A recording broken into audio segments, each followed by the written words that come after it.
the DC office. Back to the studio. Lalit, also, if you can share the details, how many farmers or the police personnel have the details surfaced of how many of them got injured and the exact timing of the clash when it took place. The police was stopping them from the Ghirao, but exact timing of the clash also is very important. And how many of them got injured, Lalit?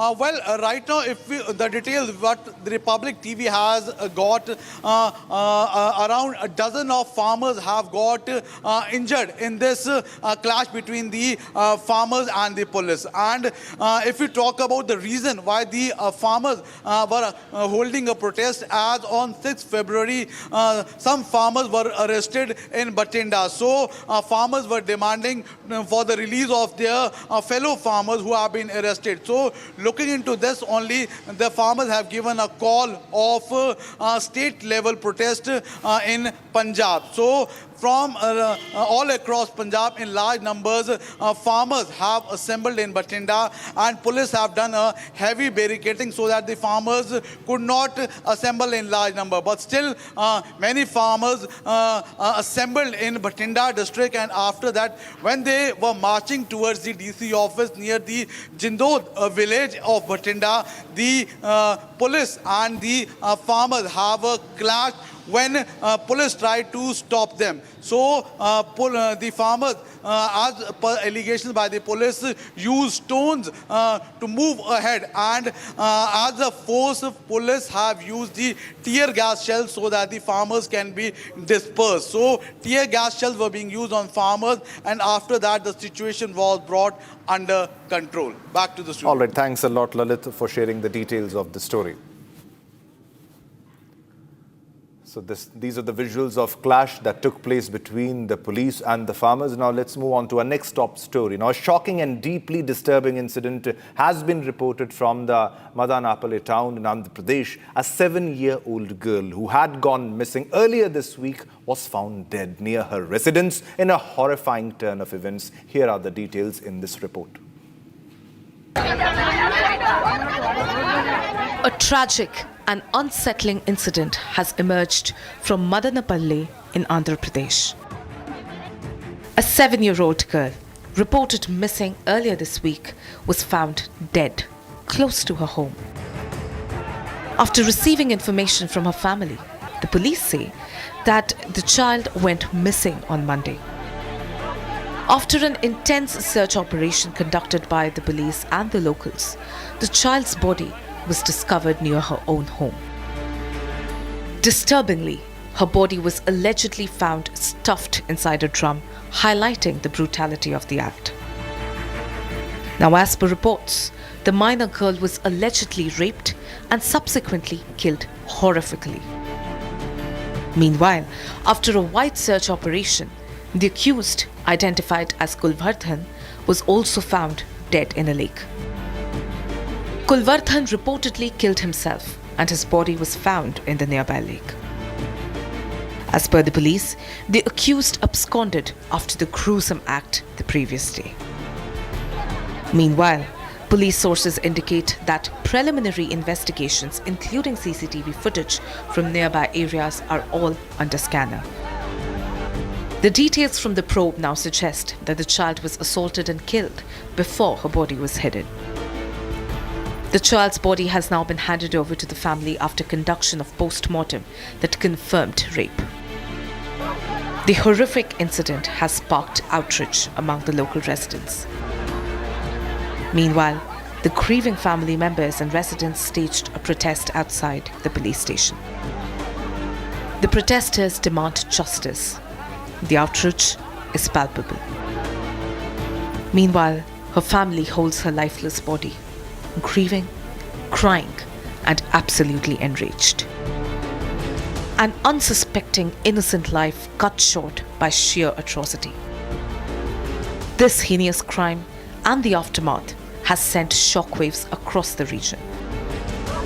The clarion calls for justice and questions are only growing louder. All right, viewers, it's time to slip into a short commercial break, but don't go anywhere because coming up next, Anil Ambani has been summoned for questioning today in connection with an investigation into his group entities, including Reliance Communication and Reliance Power Limited.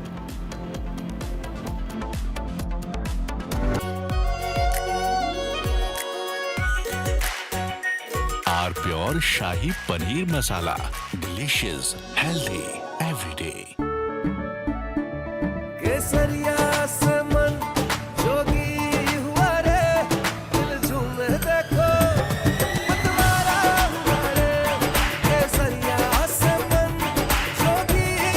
हर पल मनाओ केसरी त्योहार। विमल, बोलो जुबान केसरी। ये है secret recipe MDH का जीरा SIP जल जीरा मसाला।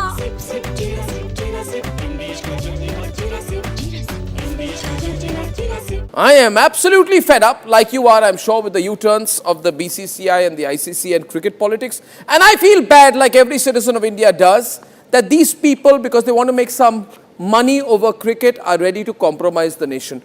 Terrible. Pakistan has taken another magnificent U-turn in its decision to not play, not play, keep changing its mind, ladies and gentlemen. First they say they stand with Bangladesh, then they said we stand with them so much that we don't participate in the World Cup. Then they put Shehbaz Sharif in front and he said we've taken a clear decision not to play cricket with India because we are backing Bangladesh. Listen to what Shehbaz Sharif said. T20 world cup जो है उस हवाले से हमने बड़ा वाज़ेह stand लिया है कि हम हिंदुस्तान के ख़िलाफ़ जो मैच है वो हम नहीं खेलेंगे क्योंकि पाकिस्तान ने कहा कि ये खेल का मैदान है, ये सियासत नहीं है। खेल के मैदान में सियासत बिल्कुल नहीं होनी चाहिए। हमने एक बड़ा सोच समझ के हमने स्टैंड लिया है और इस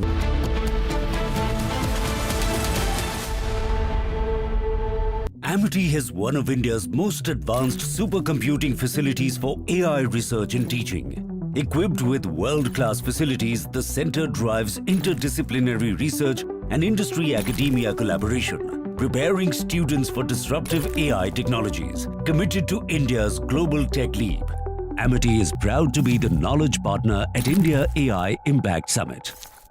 MDH की हल्दी मिर्ची धनिया करे कमाल, ये रंग दे, ये खुशबू दे, ये तीखा, ये कम पड़े, क्या निराला MDH मसाला। रानी, इस घर में कुछ है जो टूटता नहीं। ये पिलर कभी नहीं टूटेगा। रुंगटा स्टील TMT से बना। रुंगटा नहीं तो घर स्ट्रॉन्ग नहीं। रुंगटा स्टील TMT बार एकदम सॉलिड। आर प्योर सूजी पास्ता उबालो मिलाओ और खाओ 8 मिनट में तैयार। क्या टेस्ट है सबका राजा R pure masala.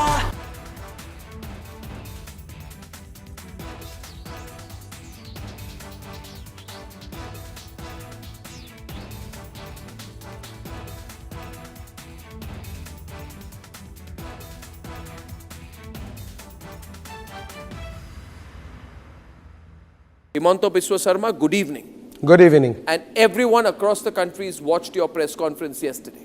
Yes. Now, you see, now that you've done the press conference, you've made some very, very damning allegations against Gaurav Gogoi. Yes. Are you doing it? First question, let's have it out of the way. Are you doing this because you're facing a huge test in your political career with the Assam elections coming up and he's the person Rahul Gandhi is putting up against you? Arnab, you know Assam. Even I produce a picture of Asim Munir and Gaurav Gogoi. Congress is not going to lose a single vote because whomever the vote, the section of people who vote for Gaurav Gogoi or Rahul Gandhi in Assam, in any case they will vote only Congress. From that press conference, neither I will gain one.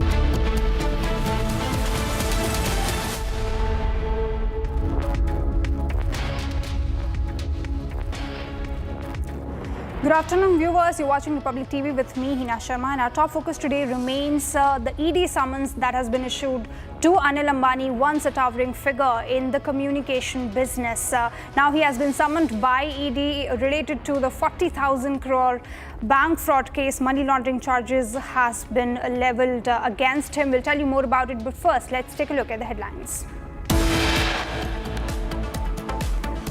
Anil Ambani has been summoned for questioning today in connection with an investigation into his group entities, including Reliance Communication and Reliance Power Limited. Maharashtra Deputy CM Sunitra Pawar writes to CM Fadnavis, demands CBI probe into Ajit Pawar plane crash.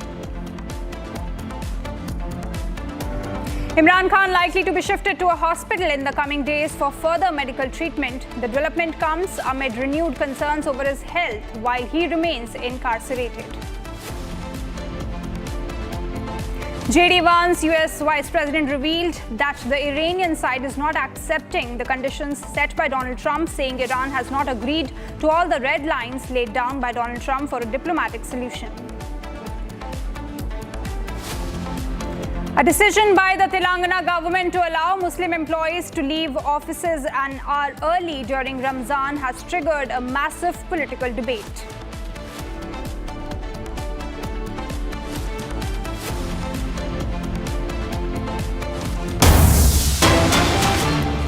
Breaking news coming at this hour. In a major setback to the SIT Special Investigation Team probing the Sabarimala gold theft case, a court has now granted bail to the chief priest of the temple, Tantri Kantarau Rajivaru. The court observed that the prosecution and the probe team failed to establish the link he has with the key accused, Unni Krishnan Poti. So this is the big breaking that we're tracking at this point in time, where we have bail being granted to the priest. Now I have my colleague Shankar with me on the phone line. Shankar, this is a big setback to the entire investigation because allegations revolved around these people, and now the chief priest has gotten bail. What more can you tell us in this gold misappropriation case? The special investigation team probing the Sabarimala gold theft case has been facing setbacks one after the other from the court. Due to its lapses in the probe, due to its inaccurate and inefficient probe in the matter from the beginning. As earlier, as many as 5 accused in the case obtained bail from the court after the special investigation failed to submit the charge sheet in the court on time. Actually, all the accused in any case are subjected to statutory bail if the charge sheet is not submitted in 90 days. However, in this case, the SIT could not submit the charge sheet even after 90 days, and all the accused in the case from 1 to 16 moved to the Kollam Vigilance Court seeking bail, and the court observed that the right of the accused have the right to obtain bail, statutory bail, if the charge sheet is not submitted on time, and all the 5 accused in the case obtained bail. And this time, the Tantri Kandaruru Rajivaru, who also received bail, this time it is not because of the failure of the special investigation team in submitting the charge sheet, but the prosecution failed drastically in proving the links of the accused, Tantri Kandaruru Rajivaru, with the key accused, Unni Krishnan Poti. Actually, the key basis of the arrest of Tantri Kandaruru Rajivaru was that the prosecution and even the probe team stated before the court that the key accused was brought to the Sabarimala temple by Tantri Kandaruru Rajivaru, and he has a clear link between the first accused in the case, and it is a planned conspiracy between both this Tantri Kandaruru Rajivaru and Unni Krishnan Poti. However, the evidence, even though the allegations were leveled before the court, the prosecution could not produce even a single evidence before the court to prove his involvement in the crime or his nexus or his links with the key accused, Unni Krishnan Poti. And the court observed that the particular 13, the Tantri Kandaruru Rajivaru is a 13 accused in connection with the misappropriation of gold in door frames, and the 16th accused in connection with the case registered for misappropriation of gold from the Dwarapalaga idols In both these cases, Tandri Kandaru Rajivaru obtained bail as a court of the other point. All right, thank you so much, Shankar, for getting us all of these details in this very important case that we are tracking. Now shifting our focus amid Sunetra Pawar's demand for CBI probe in Baramati crash incident.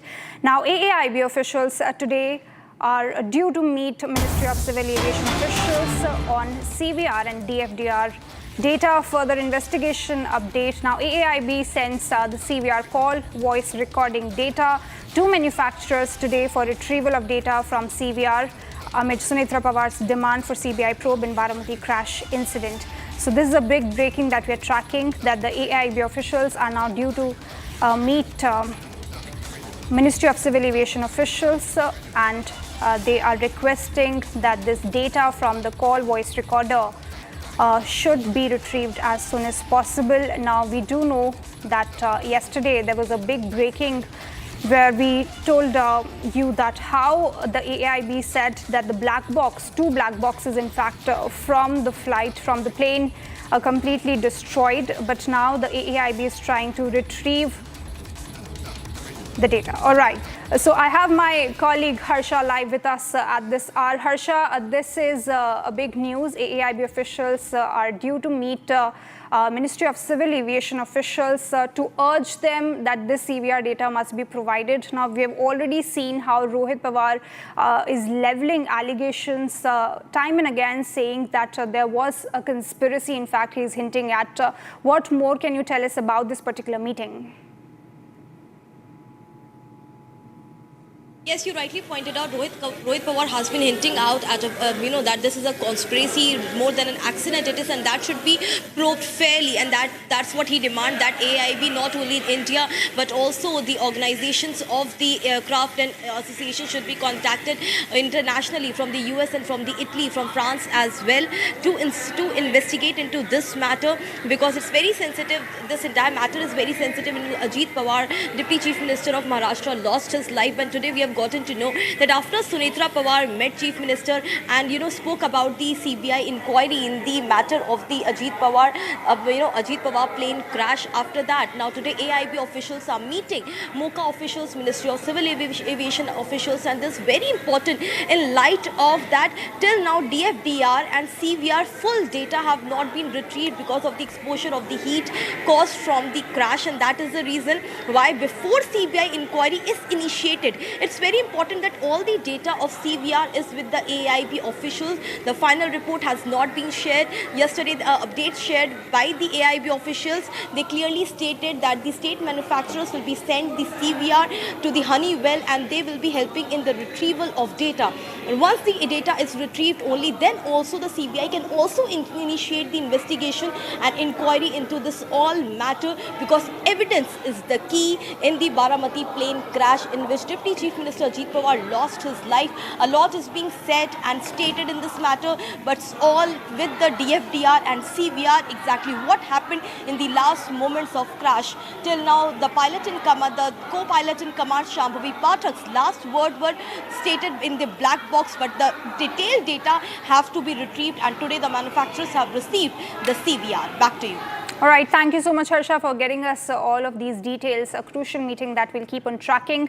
But before we move on, let's take a look at our special segment, Bharat in One. BJP MP Nishikant Dubey criticized the Lok Sabha leader of opposition, Rahul Gandhi, stating that the Congress leader wants to divide the country. Nishikant Dubey said that Rahul Gandhi wants to divide this country into pieces, be it in the name of backward or forward, scheduled caste or tribe, men and women. In a significant step towards modernizing the judicial and correctional system in Madhya Pradesh, Justice Vijay Shukla of the Indore bench of the High Court inaugurated 18 newly built video conferencing rooms at Indore Central Jail. Now, the initiative aligns with the Supreme Court's latest directions on recording testimonies through virtual mode.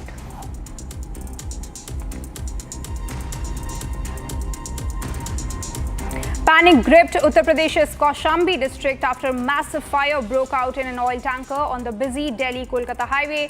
Now, fire tenders rushed to the spot and currently working to douse the flames. Efforts continue to bring the situation under control.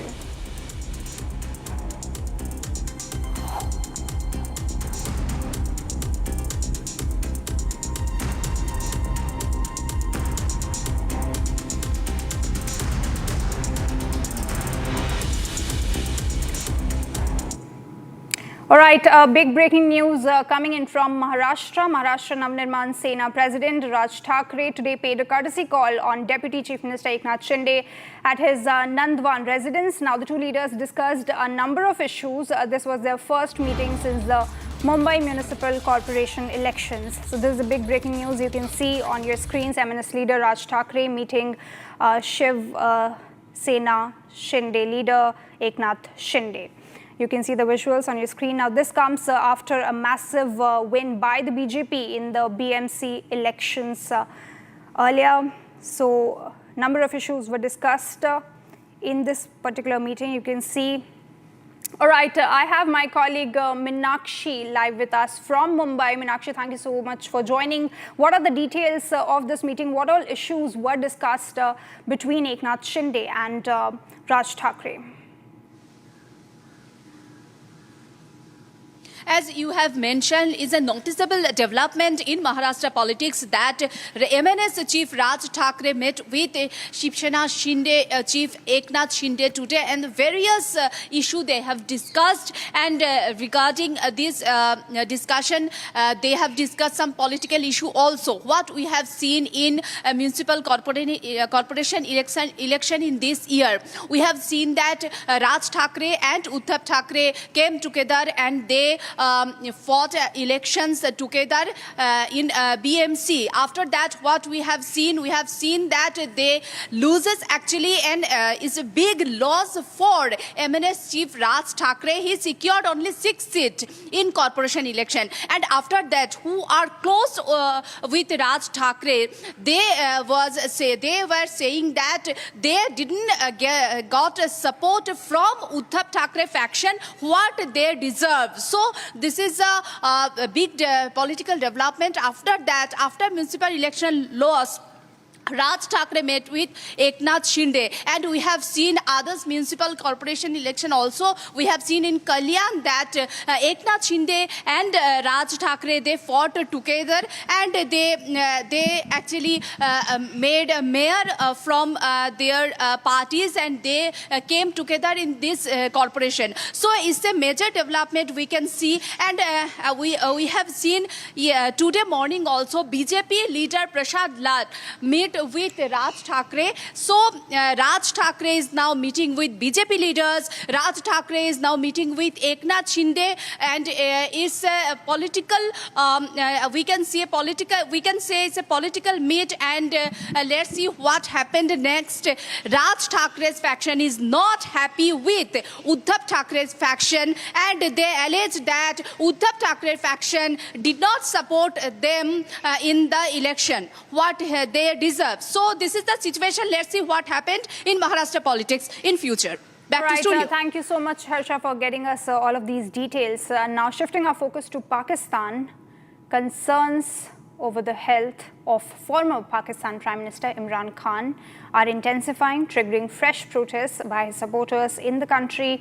Now, the Insaf Youth Wing in central Punjab's Gujarat district staged demonstrations alleging inadequate medical care during his imprisonment in Adiala jail. Now, Imran Khan's sister Noreen Niazi comes forth and speaks as well. She claims that Imran Khan is Pakistan's identity in the world and that they are playing with his life. Take a look. Former Pakistan Prime Minister Imran Khan's health concerns are escalating. Workers of the Insaf Youth Wing gathered on the Gujarat-Lahore road. They raised slogans over what they described as deteriorating health conditions of Imran Khan. Protesters expressed anger over his continued imprisonment and alleged lack of proper medical facilities. Imran Khan, founder of the Pakistan Tehreek-e-Insaf Party, has been in jail following multiple legal cases filed against him after his removal from office in 2022. Since his incarnation, his party has repeatedly claimed that he is being denied adequate medical care and access to family members and legal counsel. According to protesters, meetings with his sisters, lawyers and party leaders were allegedly restricted. The demonstrators demanded that Khan be provided basic human and medical rights and called for transparent medical treatment. Amid rising tensions, Khan's sister Noreen Niazi came forward with strong allegations, questioning the authorities over his treatment and transfer to a medical facility without informing the family. कि ये जो आज हो रहा है ये बड़े कुछ महीनों से बड़ी सिस्टमेटिकली ये यहाँ तक पहुँचे हैं। इन्होंने बड़ी पहले से कुछ प्लानिंग की हुई थी। इन्होंने पहले हमारी मुलाकातें एक एक करके बंद कराई। पहले अलीमा खानम को छोड़ा कि जी कह दी जा सकती। वकीलों का इन्होंने बंद किया, उनके पॉलिटिकल पार्टी के लोगों का बंद किया। मुझे अफसोस है कि हमें चाहिए था हम तभी से वहाँ पे ऐसा धरना देते कि हम कभी उठते ही ना। ये मुजरिम लोग हैं, ये इन्होंने जुर्म करने वाले हैं। इनकी जुर्रत कैसे हुई थी जब ये इमरान खान को पिम्स रात के अंधेरे में लेकर गए बगैर फैमिली को बताए। ये वो लोग हैं जिन्होंने पिम्स की शक्ल भी नहीं देखी। इमरान खान वो वाहिद पाकिस्तानी है जो पाकिस्तान की पहचान है। इनको तो कोई जानता भी नहीं है। आप जाके पूछें कि ये कौन लोग हैं, दुनिया में इनकी पहचान नहीं है। इमरान खान की जिंदगी का ये सोचे भी ना। इस वक्त अगर इन्होंने इस वक्त इमरान खान का ना सामने लेकर आए, हॉस्पिटल में ना लेकर गए, आप सोचें इनका ख्याल है हम आराम से बैठेंगे? हमारी जो अस्पताल में जाएंगे, हम साथ जाएंगे। इनके पूरे खानदान जाते थे। आप जेल इंतजामिया से पूछे जाके ये कैसे जेलें काटी इन्होंने। The protest highlights the deepening political divide in Pakistan as supporters continue to rally behind the former Prime Minister, demanding transparency and improved medical care. Authorities have yet to issue a detailed response to the latest allegations, even as tensions surrounding Imran Khan's health and imprisonment continue to mount. All right, another big breaking news that we're tracking is a Delhi reel murder, where a new footage has now emerged from the crash site. First video of Delhi reel murder, juvenile sister seen arguing on site, CCTV and crash aftermath. Raw footage emerges from real crash site. So you can see on your screen the new CCTV footage of the crash. Now you can see the Scorpio driving on the road before hitting the biker, 23-year-old Sahil. All right, I have my colleague Shambhavi live with us right now. Shambhavi, now we have another footage coming to us, a new CCTV that clearly shows how the car was in fact speeding. It shows how the car was speeding, and it also shows the visuals right before the tragedy struck. Now we have that CCTV footage. This is of course going to be a part of the broader investigation into the case. What more new details we have in the case so far? See, with this new CCTV camera footage coming to light, there are a few things which has been confirmed by this. Now, first was the thing in question was the speed of the car. The speed of the car in the reel that till now we could see in the reel that the accused sister was making from the car, that seemed to be pretty speedy. But on the other hand, the same video which was shown from the accused side was way slower. Now with the help of this CCTV footage, you can clearly see that the Scorpio is rushing at such a high speed, and it just again makes a sharp left cut when the bus, which is again was in a very slow speed, was approaching towards the car. It made a sharp left cut, and that is when it collided with Sahil. So that is a new piece of information confirming one very crucial information, which is the speed of the car, which is definitely going to help the police in their investigation. Apart from that, the vehicles that have been seized by the police, that they are currently being investigated. The mechanical investigation is going on to make sure that nothing is left from the broader investigation, and that all the information is there with us.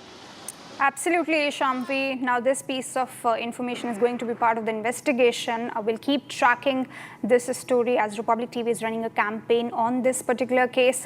Now moving on to another story, a shocking and deeply disturbing incident has been reported from Madanapalli town in Andhra Pradesh, where a 7-year-old girl who had gone missing earlier this week was found dead near her residence in a horrifying turn of events. Here are more details on the story.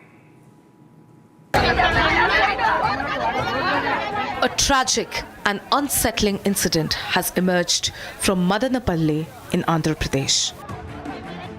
A 7-year-old girl, reported missing earlier this week, was found dead close to her home. After receiving information from her family, the police say that the child went missing on Monday. After an intense search operation conducted by the police and the locals, the child's body was discovered near her own home. Disturbingly, her body was allegedly found stuffed inside a drum, highlighting the brutality of the act. Now, as per reports, the minor girl was allegedly raped and subsequently killed horrifically. Meanwhile, after a wide search operation, the accused, identified as Kulvardhan, was also found dead in a lake. Kulvardhan reportedly killed himself, and his body was found in the nearby lake. As per the police, the accused absconded after the gruesome act the previous day. Meanwhile, police sources indicate that preliminary investigations, including CCTV footage from nearby areas, are all under scanner. The details from the probe now suggest that the child was assaulted and killed before her body was hidden. The child's body has now been handed over to the family after conduction of post-mortem that confirmed rape. The horrific incident has sparked outrage among the local residents. Meanwhile, the grieving family members and residents staged a protest outside the police station. The protesters demand justice. The outrage is palpable. Meanwhile, her family holds her lifeless body, grieving, crying, and absolutely enraged. An unsuspecting innocent life cut short by sheer atrocity. This heinous crime and the aftermath has sent shockwaves across the region. The clarion calls for justice and questions are only growing louder. All right, it's an absolute shocker in Andhra Pradesh. We'll take a short break, and coming up, Anil Ambani has been summoned for questioning today in connection with an investigation into his group entities, including Reliance Communication and Reliance Power Limited.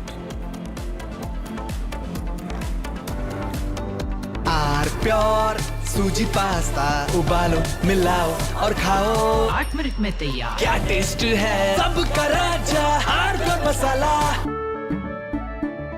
केसरिया से मन जोगी हुआ रे दिल झूमे देखो मतवारा हुआ रे केसरिया से मन जोगी हर पल मनाओ केसरी त्योहार विमल बोलो जुबान केसरी दादी के हाथों का जादू और खुशबू से महकता घर, माँ की मुस्कुराहट और खाने की सुगंध। MDH गरम मसाला, क्योंकि हर रिश्ता है स्वाद से जुड़ा।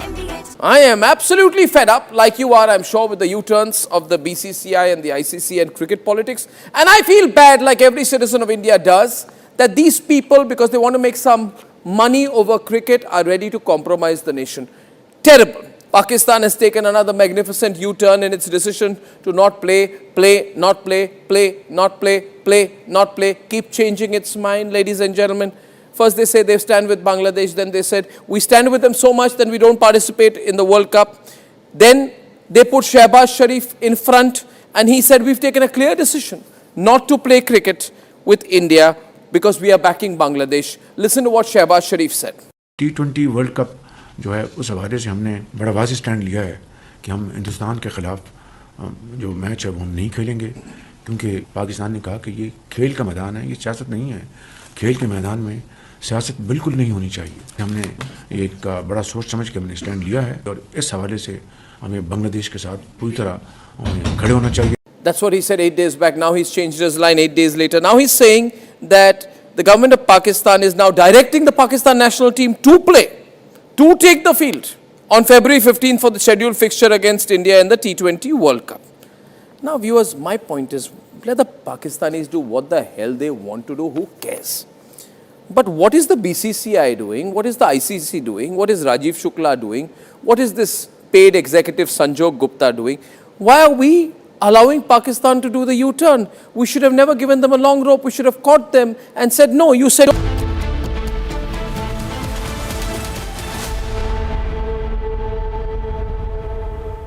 आधे बाउल दही में 4 चम्मच MDH चटनी पुदीना मसाला डाला, स्टर करो, पुदीना चटनी तैयार। MDH चटनी पुदीना मसाला। MDH।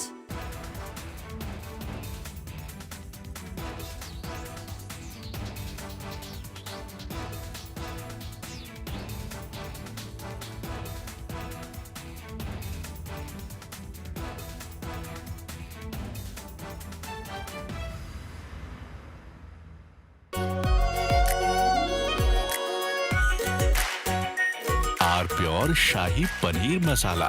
Delicious, healthy, every day. Himanta Biswa Sarma, good evening. Good evening. And everyone across the country has watched your press conference yesterday. Yes. Now, you see, now that you've done the press conference, you've made some very, very damning allegations against Gaurav Gogoi. Yes. Are you doing it?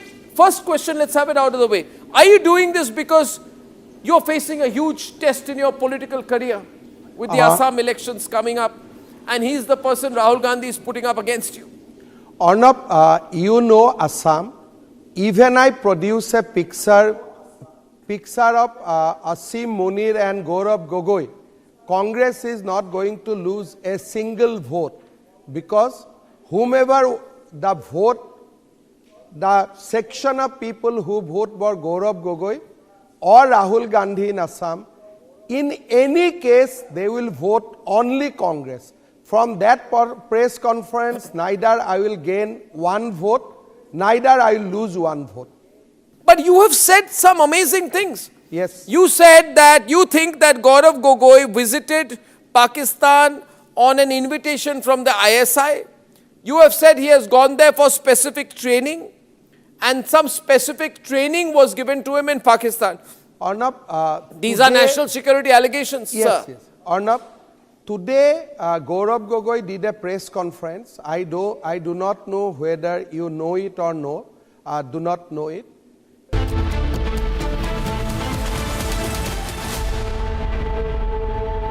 Amity has one of India's most advanced supercomputing facilities for AI research and teaching. Equipped with world-class facilities, the center drives interdisciplinary research and industry-academia collaboration, preparing students for disruptive AI technologies. Committed to India's global tech leap, Amity is proud to be the knowledge partner at India AI Impact Summit. थोड़े में ज्यादा स्वाद ये तो है इसकी खास बात। वाओ मामा, क्या स्वाद है? अरे मेरे राजा, केसरिया से मन जोगी हुआ रे, दिल झूमे देखो मतवारा हुआ रे, केसरिया से मन जोगी हुआ। हर पल मनाओ केसरी त्योहार। विमल, बोलो जुबान केसरी। अब छोलिया हो या लोबिया, सफेद चने या काले चने, सब कुछ मजेदार बने।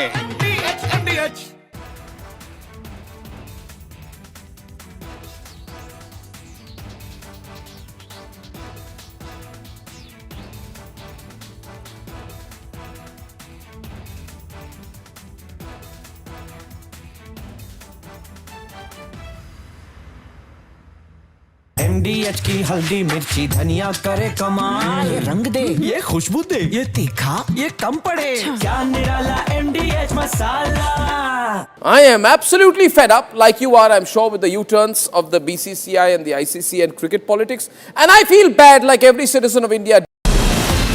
From Asia's largest news headquarters, setting the agenda for Bharat.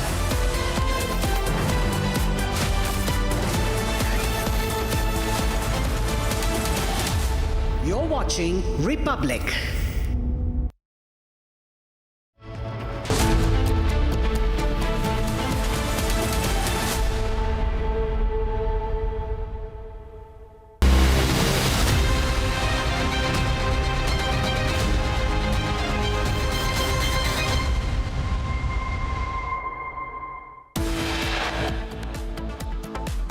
CCTV and crash aftermath raw footage emerges from Delhi real crash site.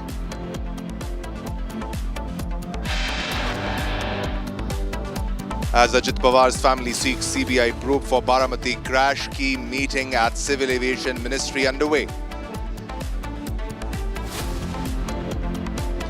Anil Ambani has been summoned for questioning today in connection with an investigation into his group entities, including Reliance Communication and Reliance Power Limited.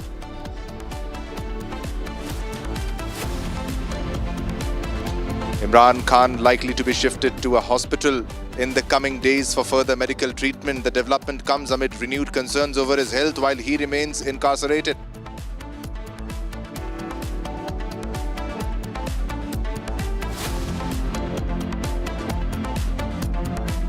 A decision by Telangana government to allow Muslim employees to leave offices an hour early during Ramzan has triggered a political debate.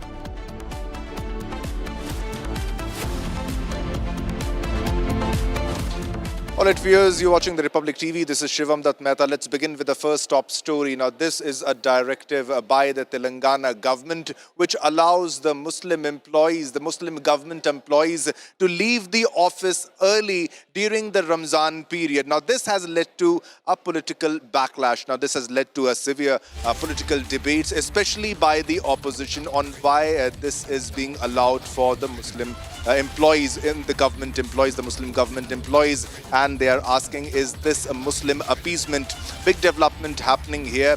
Now this has triggered a serious political debate, especially by the BJP. BJP has questioned the reason of allowing the Muslim government employees to leave the offices early before time, and will this exemption be given to people from other religions also? That's the big question here. That's also a top focus today, because this was allowed before the Ramzan period. Now this will be applying to all Muslim government employees, and this will allow the Muslim employees to leave their offices early, and this has triggered a massive political debate. Now this applies for the Ramzan period. Now according to an order that was passed by the General Administration Department, that is the GAD, the Muslim employees working as teachers, contract and outsourcing staff, they will be allowed, and those who are working in boards, corporations and public sector undertakings can leave office early to break their fast and perform religious prayers. All right, we now have Aishwarya joining us live to share more details on the story. Aishwarya, can you share more details on this story? Muslim employees, government employees will be allowed to leave early from the office. What more details in this story? Aishwarya, over to you. So there was a GO passed yesterday by the Telangana government here, where they have given a relaxation of almost 1 hour for the Muslim employees, be it the outsourcing employees or contractual employees working in the government under the government here in Telangana. They can leave the office 1 hour early at 4 p.m. Except for emergencies, as they mentioned in the GO order. But however, this triggered a huge political row here in Telangana, saying that why is this only targeted to the Muslim employees, only specific to the Muslim religion community, why does this not apply to other religious communities during their festivities or during their religious practices? So this was something that the opposition, the BJP, claimed, saying that the Congress is behaving as a Muslim-run party or for the Muslim party, but rather than not for the public or not for the Indians, but for only for Muslim parties. However, the Congress government here, responding to the allegation, said that this is something that has been going on for several years, and it's not something that Congress government had specifically brought in, but this has been happening in the Telangana for several years, be it the previous governments, be it the BRS or even the TDP during the combined Andhra Pradesh. They have also issued the similar orders, and that is the reason this is something not really new, and the BJP is targeting the Muslims and trying to invoke communal politics where only the order has been issued because the Muslims wanted to practice this particular regional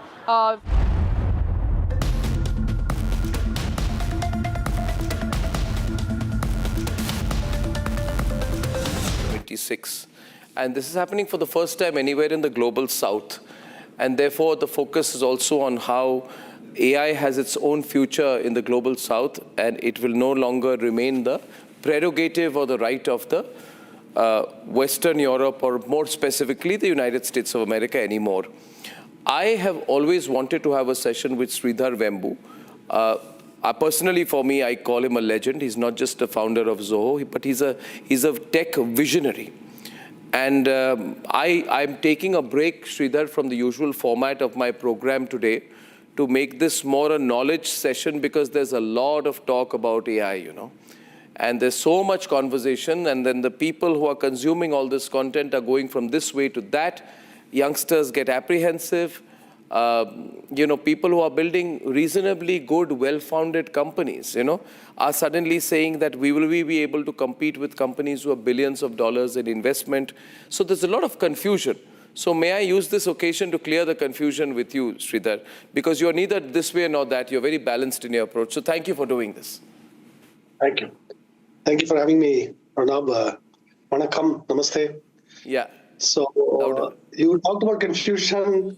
I think you can say not going this way or that way also is a kind of confusion in a way. Yes. Yes, absolutely. Louder, please. Yeah. So my first question to you, Sridhar, is this, that, you know, you had tech billionaire and venture capitalist Vinod Khosla's comment going viral today. Your comment has also gone viral. I'll come to that just after this. But his comment is that all IT or BPO services will disappear. And in the next 4 or 5 years, everything will disappear. But more alarmingly, he said that there will be no jobs. I think 30, 40, 50 years down the line. Did you see that? I mean, it makes a good headline, but is that the truth? What's your take? Let me first state for upfront that nobody can really know what's the truth here.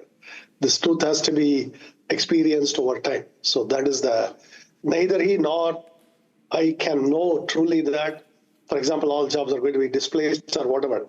But I will state that past technology revolutions, where many jobs were actually destroyed. For example, take the Industrial Revolution, textile weaving jobs were destroyed.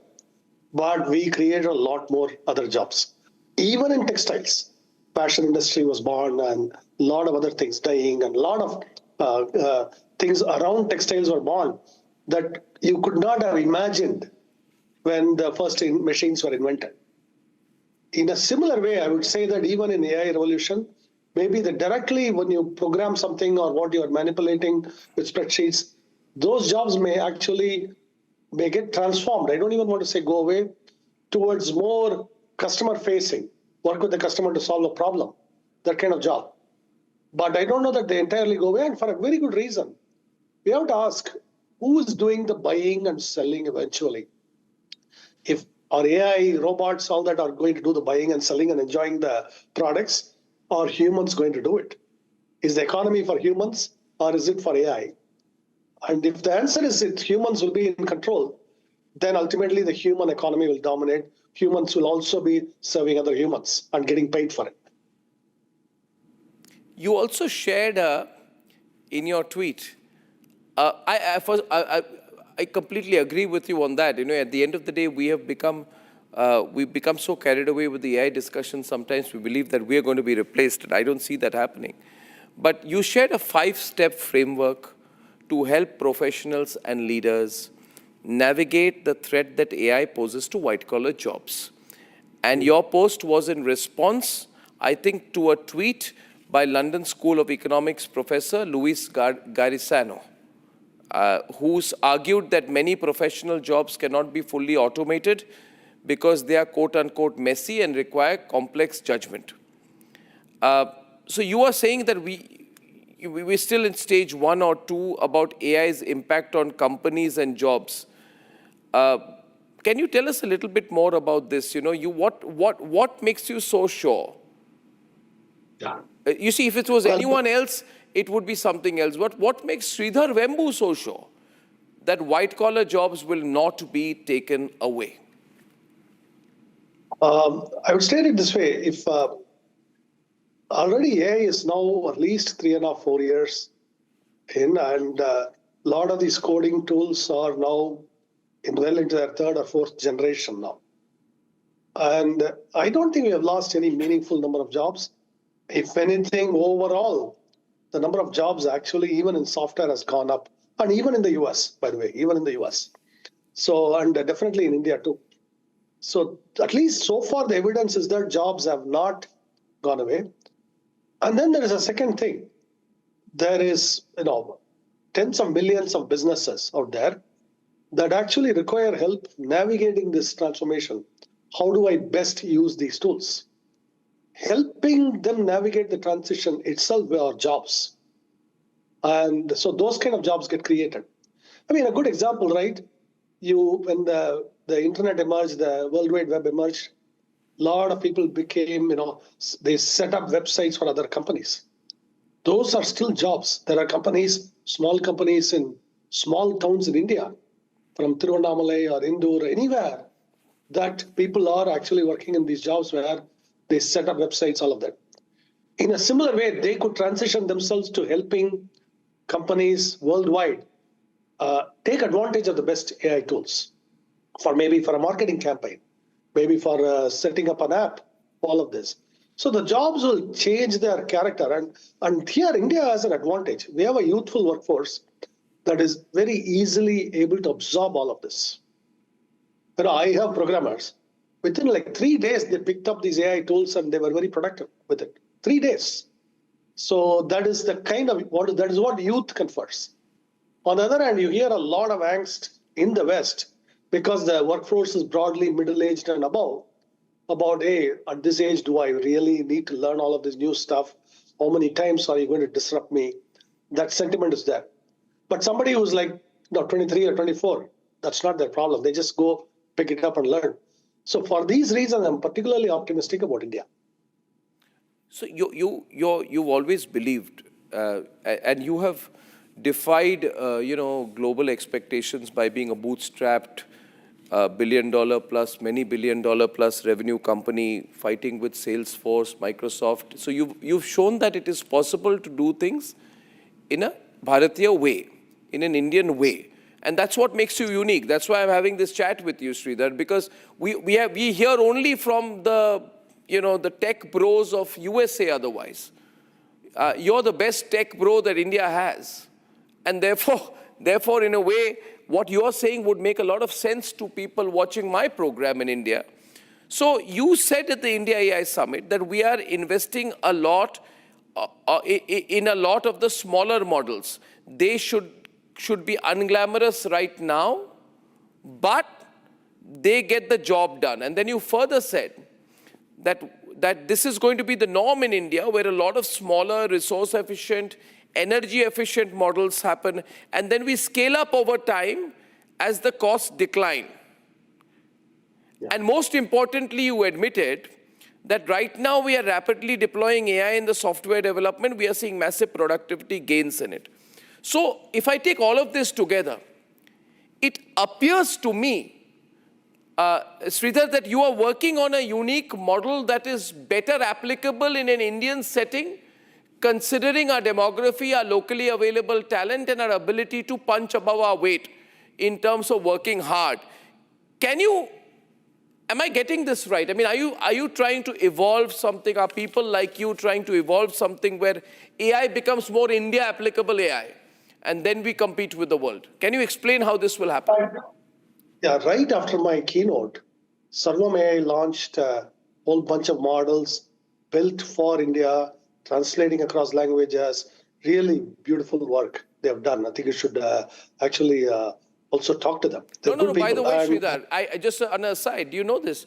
Pratyush was here, and he came here 2 weeks back to our campus, and then he came with a bunch of his engineers, and last time in the budget speech, Nirmala Sitharaman's speech was live, translated with very little latency time into Hindi and Kannada on our sister network. So we are working with them. Very nice, very nice. I'm so glad to hear it. So that's an example of very useful productive innovation done at scale at a very low cost. It's a price point we can afford, right? That's an example. And we have, every time we go to the airport, the whole Digi Yatra, all of that. Then every time we make a payment through UPI. These are technologies that have now become ubiquitous in India, yet on a much lower cost footprint. In fact, UPI is a very good example where the entire payment network in India costs a few $100 million to run. The corresponding Western networks or tens of billions, maybe closer to 100 billion to run. They have at least 50 billion to run. So that's the scale problem we are talking about. So we are able to get this done. See, the UPI solves a problem at a much lower cost footprint. And similar way, I believe AI, the same way it will arrive in India, it will be everywhere. And just like UPI or any of these, we will take it for granted. We won't even notice them. They're doing us valuable service. And like, for example, this interview would be live, listened to in Tamil and all the languages. Nobody will think twice about it at that point. That's what I think will happen about AI. Okay, so simple question. For Sarvam to get where it has, and it has a very proud IIT Madras base with the great Professor Kamakoti also inspiring them. In fact, he connected us to them first. But are you saying that for a American model to reach the level that Sarvam has today, and you have seen what they have presented at the AI Impact Summit, it would have taken much more capital, or the route would have been different? They definitely take a lot more capital. And it is also, see, there is an analogy earlier. If you look at cars made in America versus cars made in Japan, the Japanese cars were always much more fuel efficient and much more resource efficient. Yes. Okay, this was always true. I think we are going to see a similar thing in this digital technology, AI, all of it. We will put up much more efficient technology.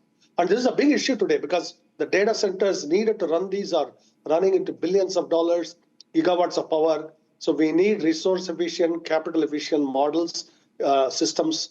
And that, I believe, India has a unique advantage in creating them.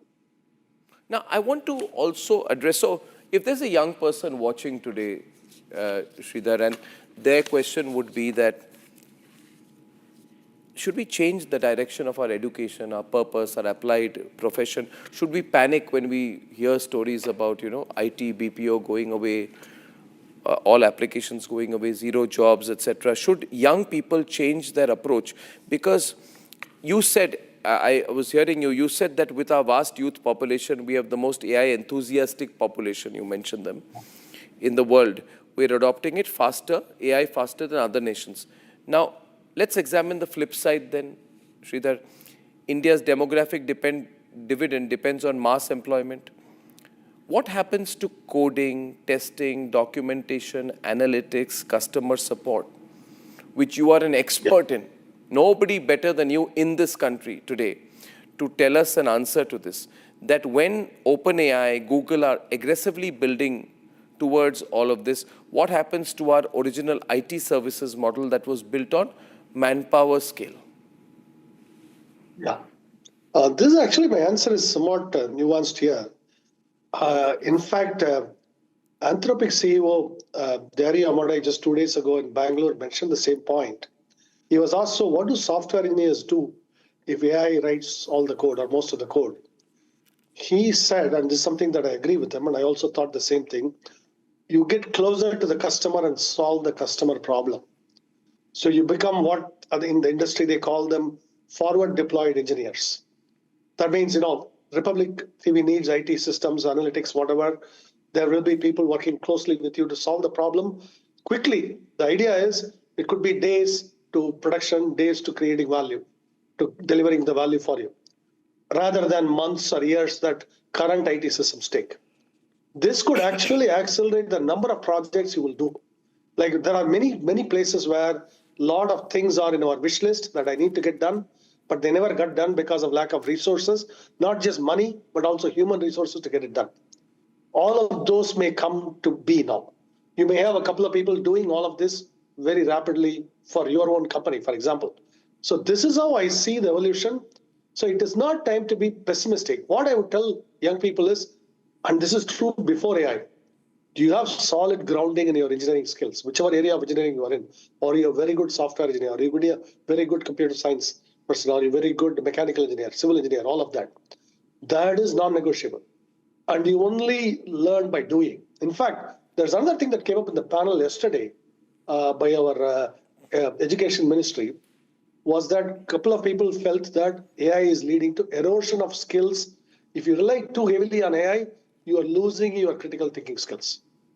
So I would advise our youth to make sure that you have a solid grounding. It's the same thing we emphasize to kids.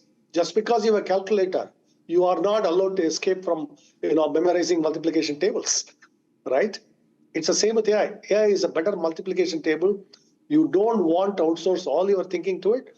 You want to be able to use it, but not abuse it where you let your own skills decline. So that's what I will tell you. Are we going to transition from code writers to AI supervisors and business consultants? And if that is the case, are our engineering colleges prepared? Are Tier 2 and Tier 3 city graduates equipped for that transformation? Or will this benefit only, the shift to AI is benefiting only students or people from elite institutions? Will it widen inequality within the workforce? These are very legitimate concerns. I worry about this all the time. And what industry has to play a role in this? Because yes, the colleges have to catch up on this. I think rural colleges are doing better, but they are doing a better job now than 10 years ago. This idea has seeped in that people have to be ready for the workforce, not just some academic passing exams. That idea, I think, is seeping in. But more than that, the industry also has to partner with these colleges and have training programs, skill development, so that the people coming out of colleges are ready for the workforce, ready with the skills. So it's actually both responsibility of both the academic institutions as well as the industry. Therefore, broadly, are you advocating smaller, resource-efficient models as India's norm? Is that going to be the factor in the future also? Or will we have to change our strategy? I'm hearing you. I'm hearing what Ashwini Vaishnav has said here. I also heard what Ashwini Vaishnav said in Davos. I'm sure you saw him there when he gave it back to somebody who said, you are not tier 1 AI, and then he gave his own clear answer. So we are talking about, I would say, frugal AI, right? Or not austere AI, but frugal AI. Hardy, frugal AI. But can we afford to remain focused only on that? Does it risk technological overdependence later, 10 years down the line? It's a really good question. The way I would bet is the way the frontier labs are evolving, they are throwing a lot of resources at a problem that if they could take the time, if they could afford to take the time, they would solve it more efficiently. But efficiency is thrown to the winds because they stay number one in the pressure. You don't have pressure to stay number one. You can actually invent all of these more efficiently.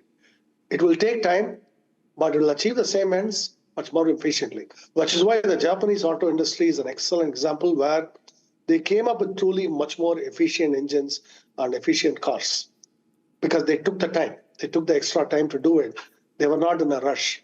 So by actually being a little bit behind, it's not going to be that we will never catch up. It is that we may build more efficient solutions to these problems. I have seen this in my own professional life, this happen.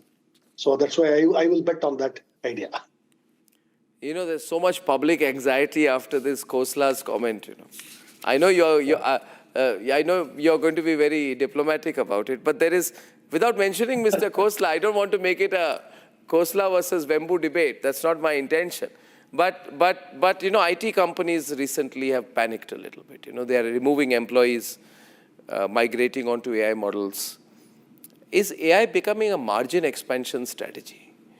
Are companies reinvesting productivity gains into workforce upskilling, or are they quietly saying, let us remove headcount to just improve our profitability margin in the short term? What's your reading? What's your advice to these companies? I'm not naming any. You know exactly which, many Indian companies as well. Yeah. See, recently I met a couple of people from an IT services company. What I was surprised by is the kind of project they were doing. They were helping an insurance company in the UK adopt AI tools for claims processing, all of that. And the work they were doing, actually, in fact, the reason I talked to them was I was actually interviewing them for our own AI teams. They were doing really good work.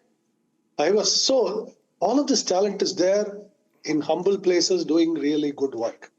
I have seen people in GCCs in India helping their parent companies adopt AI. These are not tech companies. These may be in some other domains. Indian talent is helping them adopt AI for specific problems.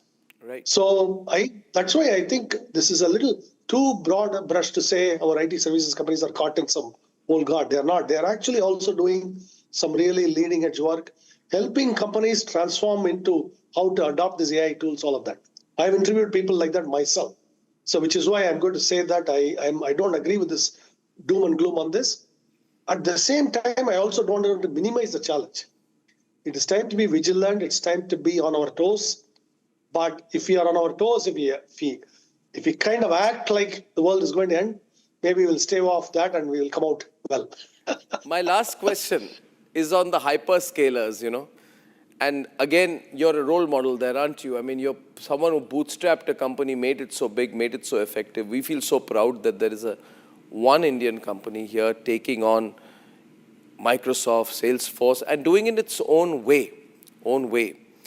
Now, major technology companies are investing a lot in India. You know, Google says we'll invest 15 billion to establish a first AI hub. Microsoft followed with 17.45 billion commitment to expand cloud and AI infrastructure. Amazon, they're all in a race, you know, with each other. Amazon is saying we'll put 35 billion. The target is longer, 2030. Now, these commitments are part of a broader investment pipeline. If hyperscalers pour billions into India,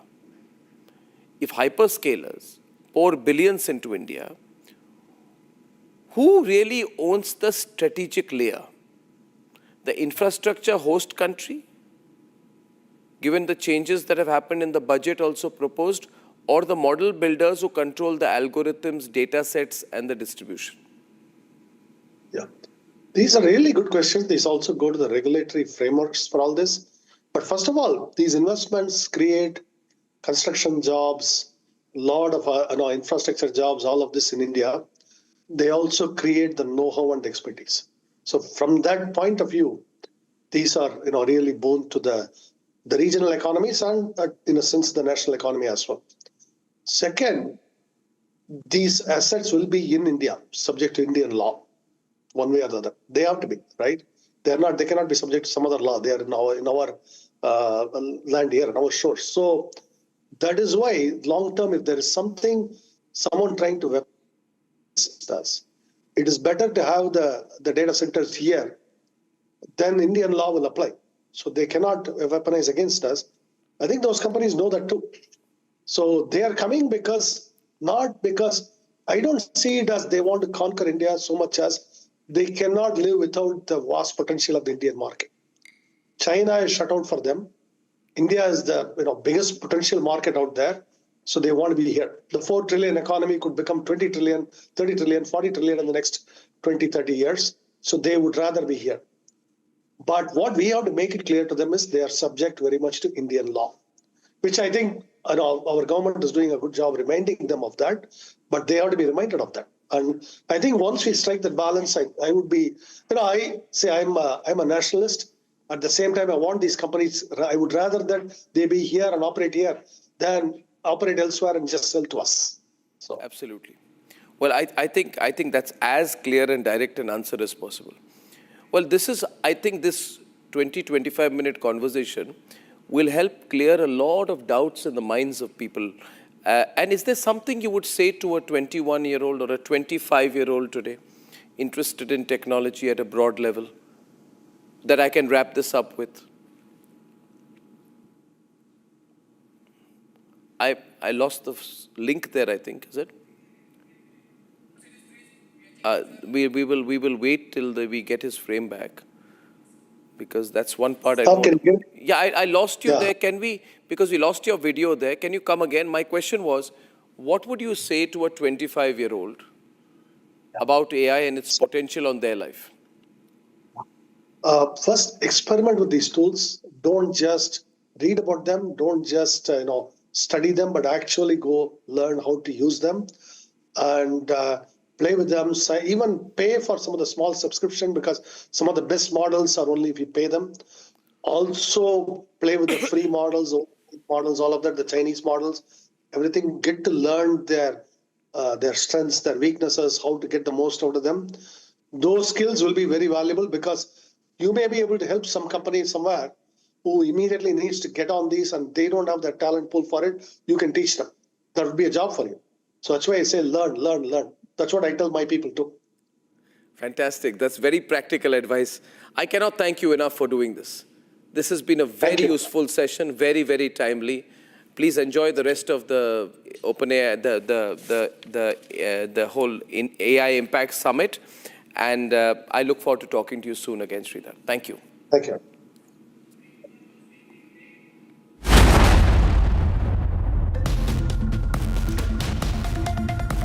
Amity has one of India's most advanced supercomputing facilities for AI research and teaching. Equipped with world-class facilities, the center drives interdisciplinary research and industry-academia collaboration, preparing students for disruptive AI technologies. Committed to India's global tech leap, Amity is proud to be the knowledge partner at India AI Impact Summit.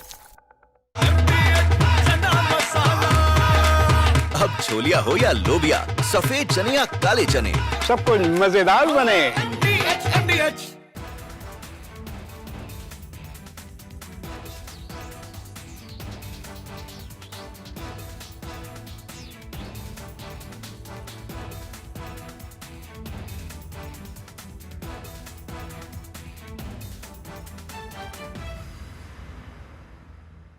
थोड़े में ज्यादा स्वाद यही तो है इसकी खास बात। वाओ मामा, क्या स्वाद है? अरे मेरे राजा। Himanta Biswa Sarma, good evening. Good evening. And everyone across the country watched your press conference yesterday. Yes. Now, you see, now that you've done the press conference, you've made some very, very damning allegations against Gaurav Gogoi. Yes. Are you doing it? First question, let's have it out of the way. Are you doing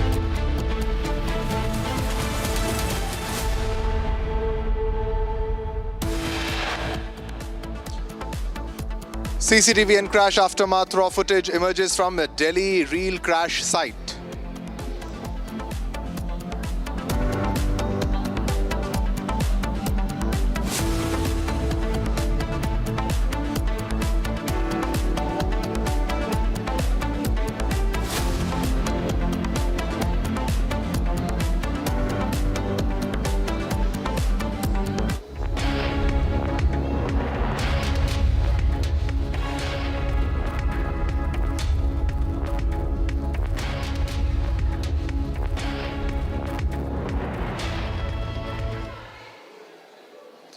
All right, viewers, now let's move on to our next top story that we are getting right now, and it's about Vijay Mallya. I'll get you all the details of this. Vijay Mallya has informed the Bombay High Court that he's prohibited from leaving the country and that he cannot physically come to India and he cannot join to the High Court's proceedings, and this is the latest that we are fetching. Now, this comes from the fugitive, that is Vijay Mallya, who has said that he is prohibited to leave the country.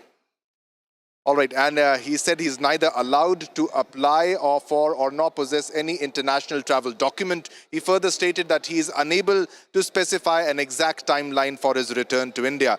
This is after the Bombay High Court said that if Mallya wants the court to consider his petition challenging the validity of the Fugitive Economic Offenders Act of 2018, FEO Act, he should return to India.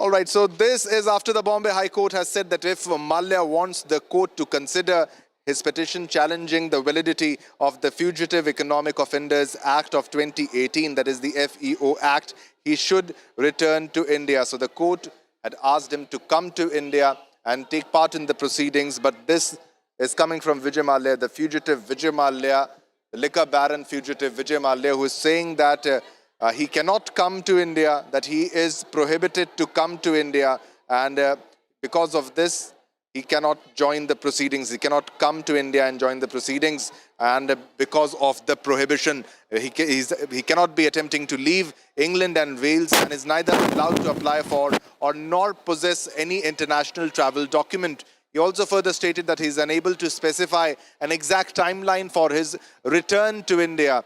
This comes from the fugitive Vijay Mallya, the liquor baron fugitive Vijay Mallya. Now, this is after the Bombay High Court said that if Mallya wants the court to consider his petition challenging the validity of the Fugitive Economic Offenders Act of 2018, that is the FEO Act, he should return to India. Vijay Mallya claims that he is prohibited from leaving the country. He cannot leave the country. He cannot leave England, Wales. That is what's coming from Vijay Mallya. He's trying to evade the proceedings. He's trying to evade the Indian judiciary, the Indian law.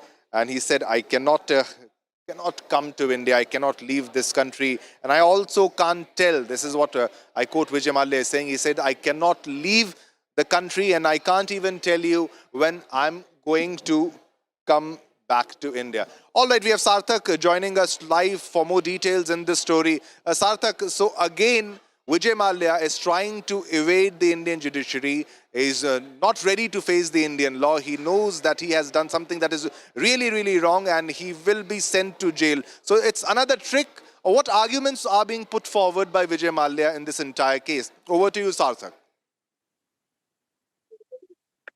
Shivam, on the previous date of hearing, the Bombay High Court had asked Vijay Mallya to be physically present in the court and to record his statements physically in the court.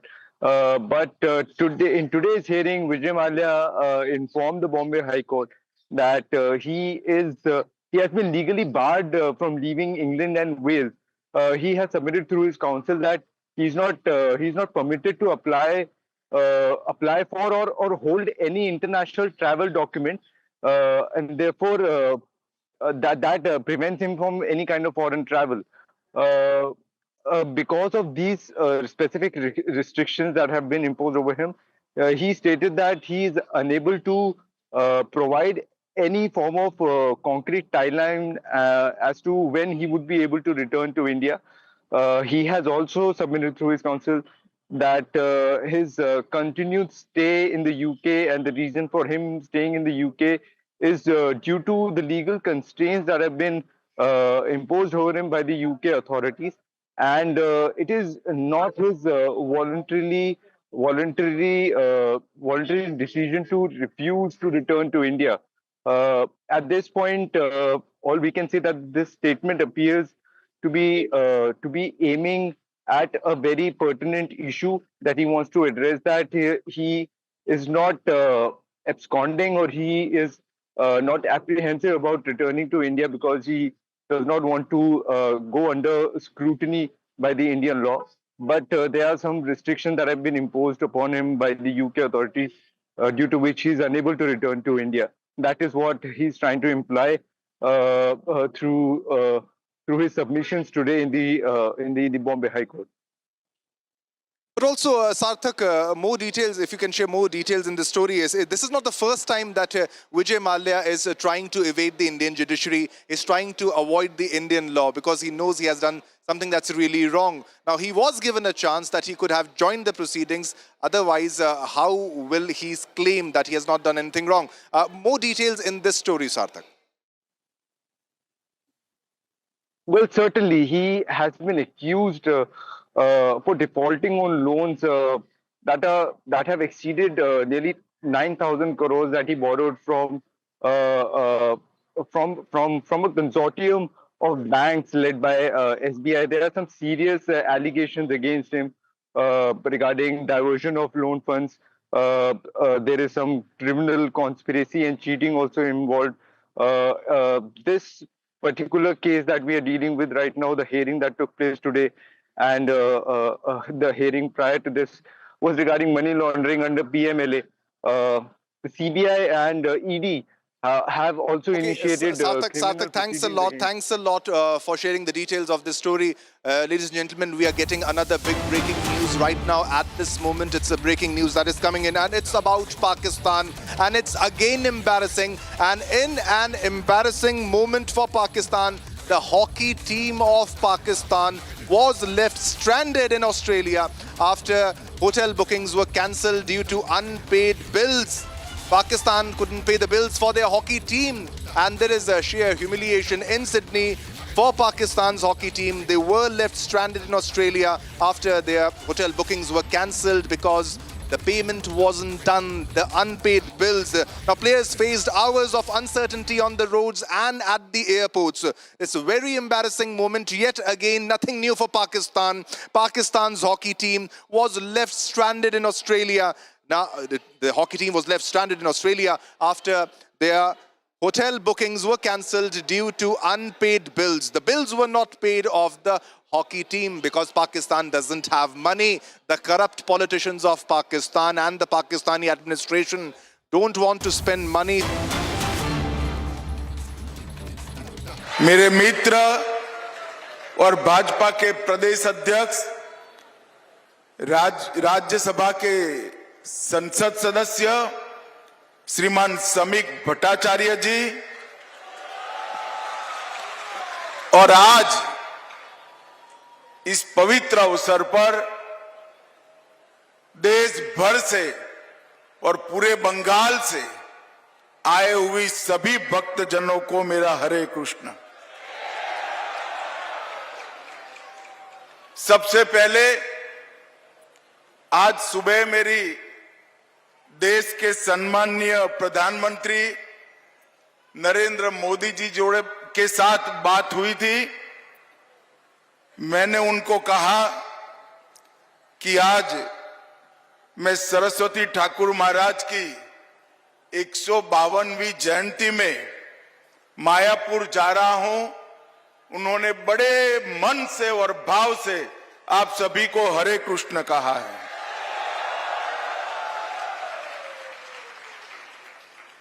भाइयों बहनों, भी संबोधन में सम्मान के साथ मुझे कहा कि भारत के गृह मंत्री अमित शाह आज कार्यक्रम में आए हैं। मैं यहां पर भारत के गृह मंत्री के नाते नहीं आया, चैतन्य महाप्रभु के अनन्य भक्त के रूप में यहां पर मैं आया हूं। कई बार मायापुर आने का विचार हुआ, बदलता गया। महाप्रभु की ही इच्छा होगी, मगर आज ये संयोग बना कि जहां चैतन्य महाप्रभु ने स्वयं लीला की है, यही मायापुर में मैं आज विशाल भक्त समुदाय के सामने सबके दर्शन कर रहा हूं। और आज परम पूज्य श्री भक्ति सिद्धांत सरस्वती ठाकुर महाराज का 152वीं जयंती का समारोह भी है।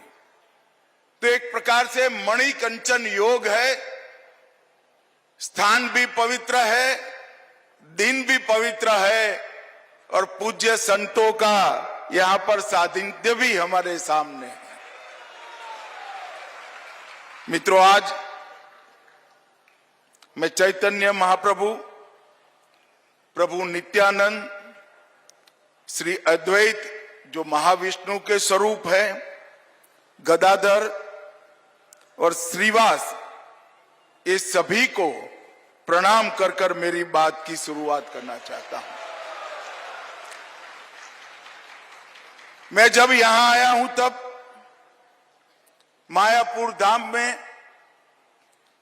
भक्ति सिद्धांत प्रभुपाद जी और भक्ति वेदांत प्रभुपाद जी को मन पूर्वक प्रणाम कर कर मेरी बात की शुरुआत करना चाहता हूं, क्योंकि ये दो महापुरुषों ने ही श्री चैतन्य महाप्रभु ने जो भक्ति आंदोलन की शुरुआत की, उसको न केवल आगे बढ़ाया, आधुनिक बनाकर युवाओं में और विश्व भर के आत्माओं के कल्याण का रास्ता प्रशस्त करने का काम किया।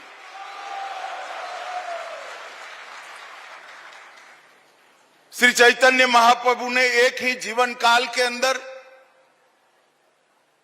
देश और दुनिया के कई अंधकार के अन्य अज्ञान के अंधकार से पीड़ित आत्मा के उद्धार का, भक्ति का रास्ता प्रशस्त किया।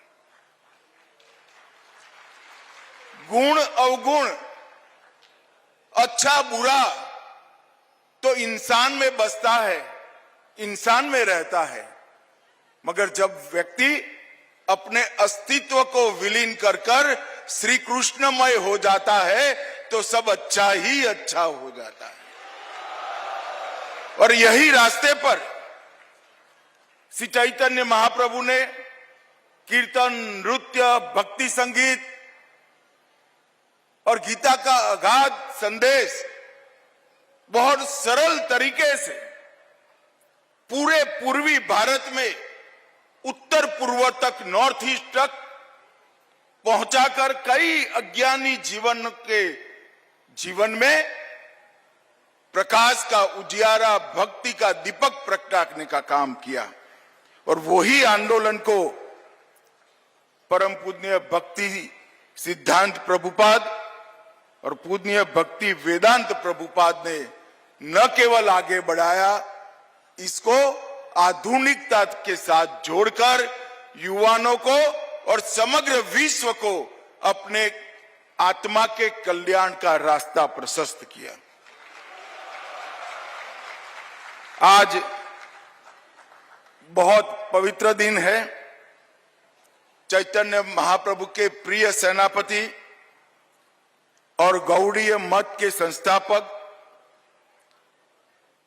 जिनको हमारे गुजरात में युग आचार्य भी कहते हैं, श्री भक्ति सिद्धांत सरस्वती ठाकुर प्रभुपाद का आज 152वां जयंती है।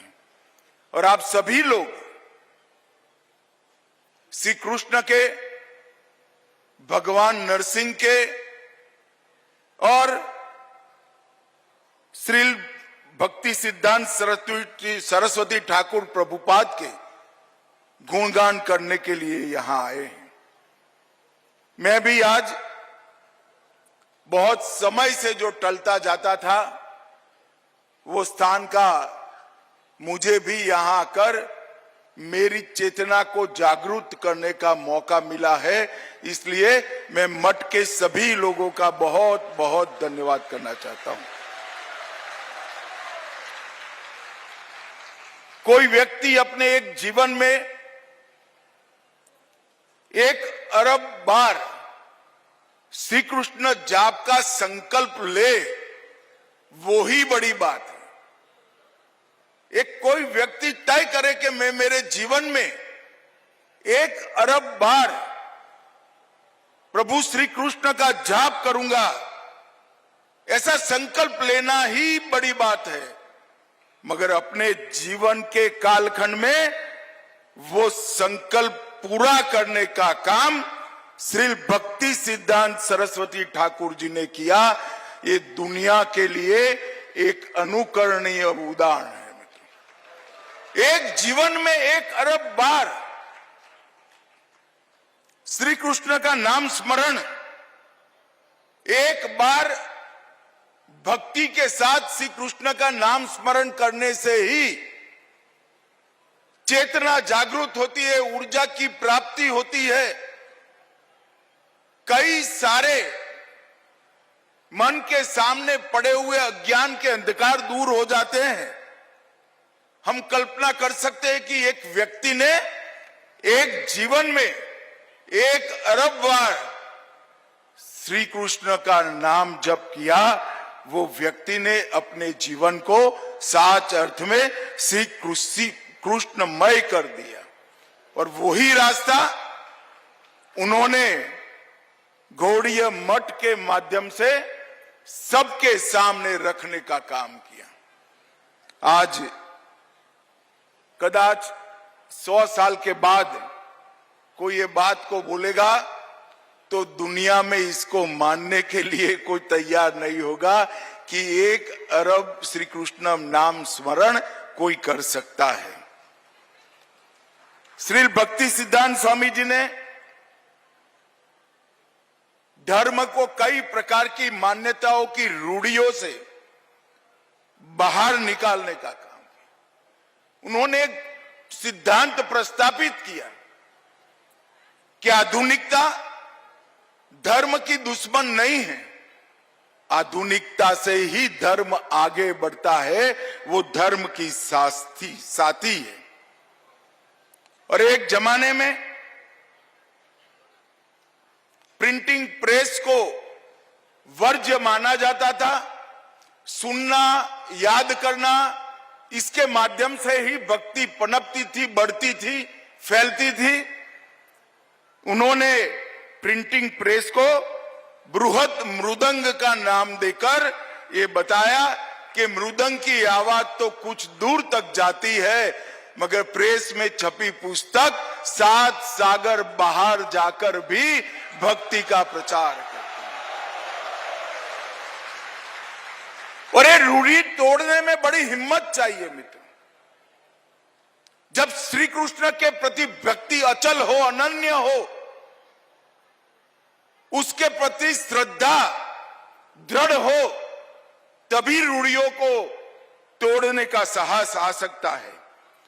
और उन्होंने ये जो आध्यात्मिक इनोवेशन किया, नवाचार किया, इसके माध्यम से ही आज इस संप्रदाय विश्व के 7 खंडों के आत्माओं के कल्याण के लिए कार्यरत हो पाया है। मैं मेरे सार्वजनिक जीवन में कई बड़े बड़े धर्म पुरुषों को मिला हूं, मन पूर्वक श्रद्धा के साथ प्रणाम भी किया है। मगर मुझे अहमदाबाद में इस्कॉन मंदिर में एक साधु ने बताया कि जब कोई शिष्य उनको प्रणाम करता था तो वो सामने से कहते थे दासोस्मि, मतलब मैं तुम्हारा सेवक हूं। अगर ये भाव मन में है तो ईश्वर कभी भी दूर नहीं रह सकता।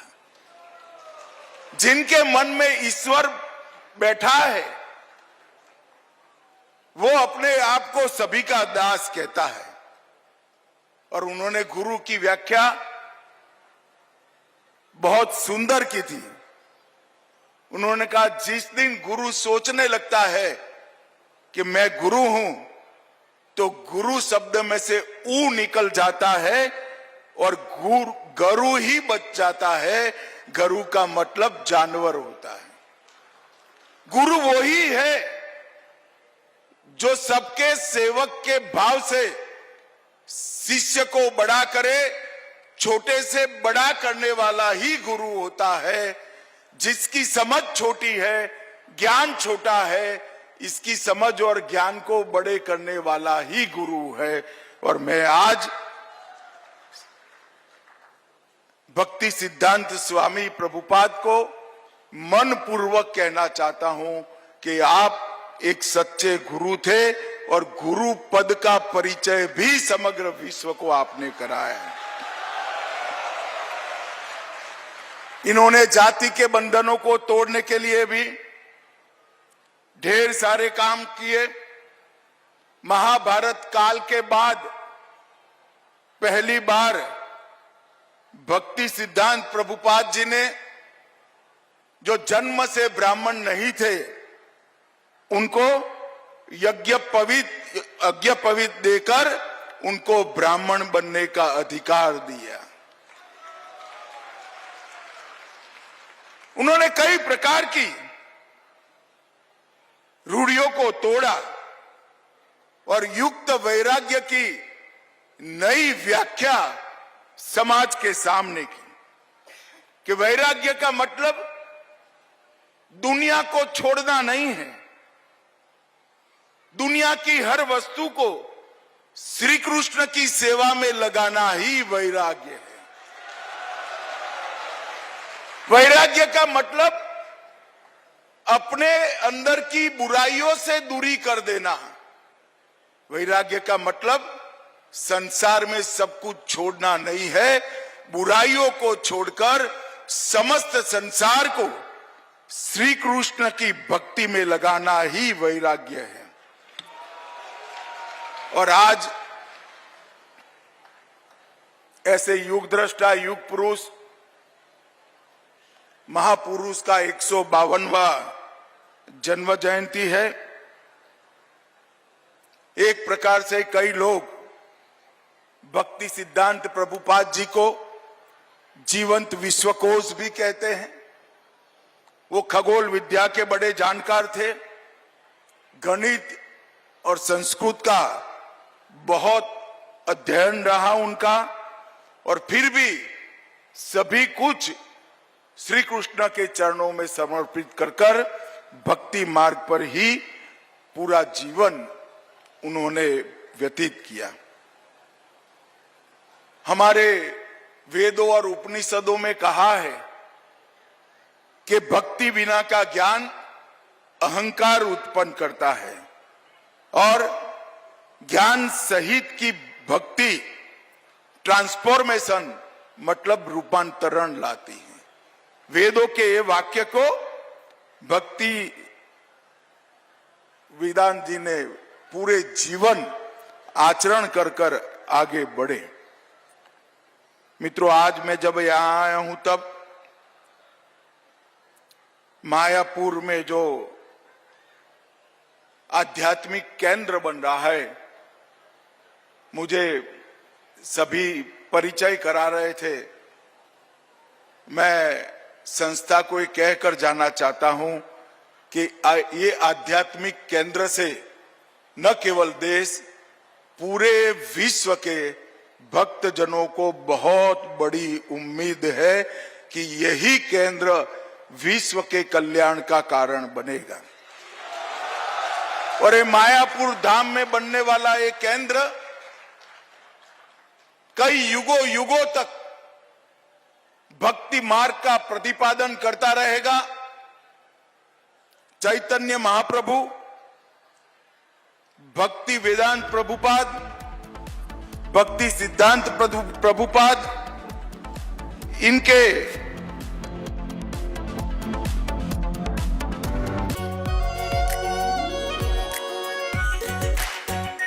Are pure shahi paneer masala, delicious, healthy everyday. केसरिया से मन जोगी हुआ रे, दिल झूमे देखो मतवारा हुआ रे। केसरिया से मन जोगी हर पल मनाओ केसरी त्योहार। विमल, बोलो जुबान केसरी। आधे बाउल दही में 4 चम्मच MDH चटनी पुदीना मसाला डाला, स्टर करो, पुदीना चटनी तैयार। MDH चटनी पुदीना मसाला। I am absolutely fed up, like you are, I'm sure, with the U-turns of the BCCI and the ICC and cricket politics. And I feel bad, like every citizen of India does, that these people, because they want to make some money over cricket, are ready to compromise the nation. Terrible. Pakistan has taken another magnificent U-turn in its decision to not play, not play, not play, not play. Keep changing its mind, ladies and gentlemen. First they say they stand with Bangladesh, then they said we stand with them so much that we don't participate in the World Cup. Then they put Shehbaz Sharif in front and he said we've taken a clear decision not to play cricket with India because we are backing Bangladesh. Listen to what Shehbaz Sharif said. T20 world cup जो है उस हवाले से हमने बड़ा वाज़ेह stand लिया है कि हम हिंदुस्तान के ख़िलाफ़ जो मैच है वो हम नहीं खेलेंगे, क्योंकि पाकिस्तान ने कहा कि ये खेल का मैदान है, ये सियासत नहीं है। खेल के मैदान में सियासत बिल्कुल नहीं होनी चाहिए। हमने एक बड़ा सोच समझ के हमने स्टैंड लिया है और इस हवाले से हमें बांग्लादेश के साथ पूरी तरह खड़े होना चाहिए। That's what he said.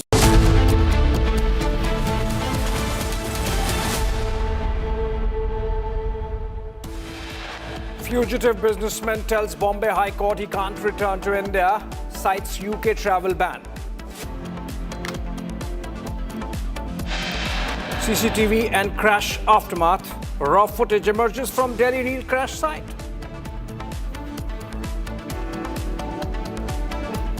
As Ajit Pawar's family seeks CBI probe for Baramati crash, key meeting at Civil Aviation Ministry underway.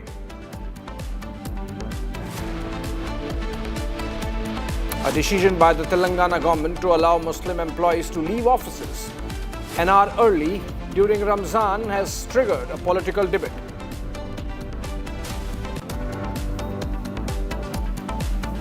A huge claim by Pakistan hockey team, which was humiliated in Sydney, claims they were asked to lie so that India does not report story.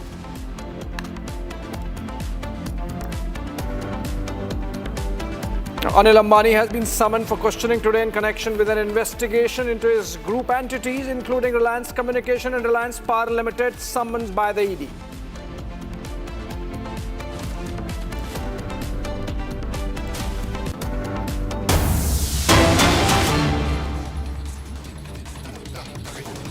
With.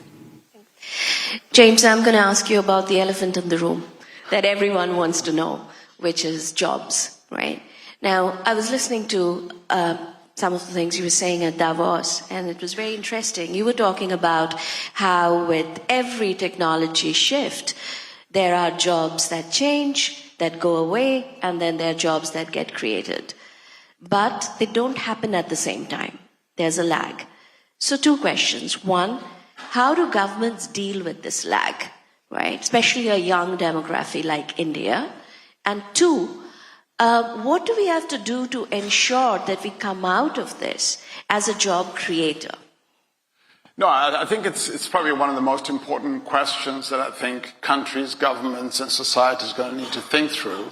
And I think it's important to keep in mind that when you're thinking about the question of AI and jobs, it's actually worth thinking about specific tasks as opposed to whole jobs, because most jobs are made up of a constituency of different tasks. And when you look at that, you suddenly realize that, as you said, you may have some occupations that will decline, many that will grow, and many more that will actually change. And I think it's important to keep that in mind. So what happens is, when you look at these questions sector by sector or occupation by occupation, you see a lot of transitions going on.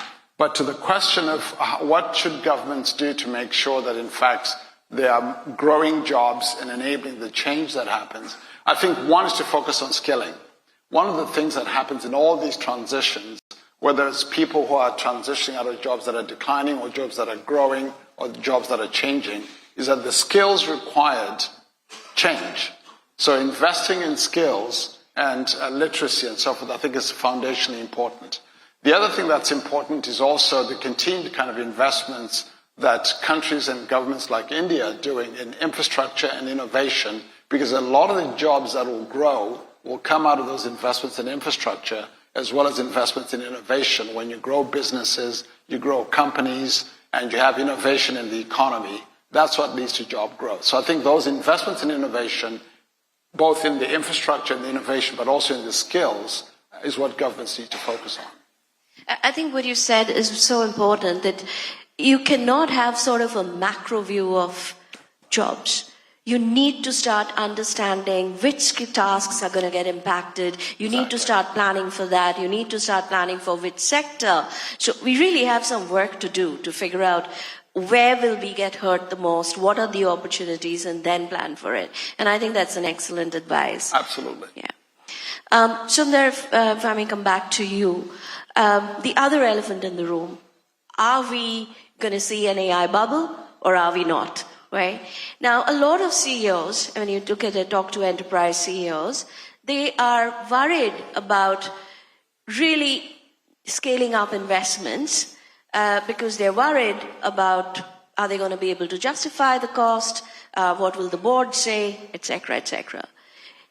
Help us understand, based on your experience, based on Alphabet's experience, how should CEOs deal with this question and deal with this problem today?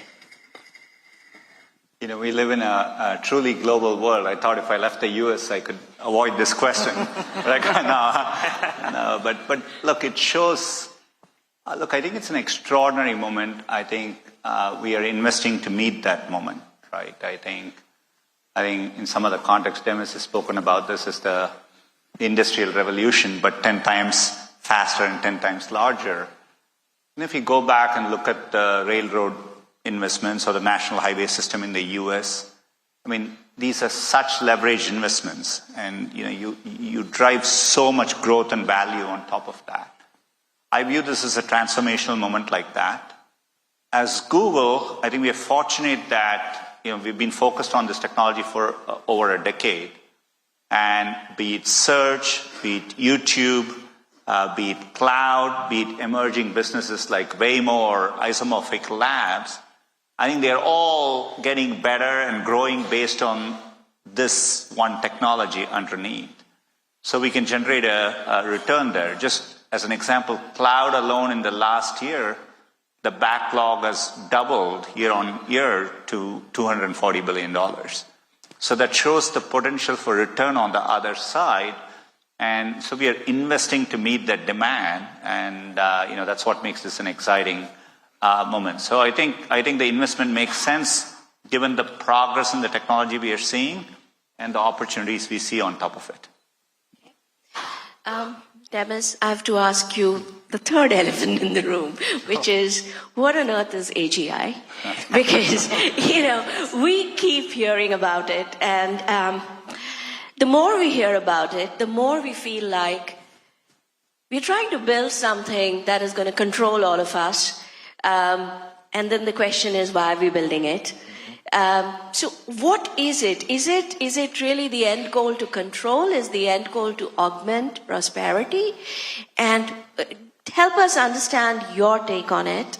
And also, how should India be thinking about AGI? Or if we need to prepare, what should we be doing? Well, the first thing I'll say is that the reason I've worked my whole career on AI is because I think it could be the ultimate tool for accelerating scientific discovery and areas like medicine. So things like AlphaFold, I hope, will be the first of many advances showcasing that.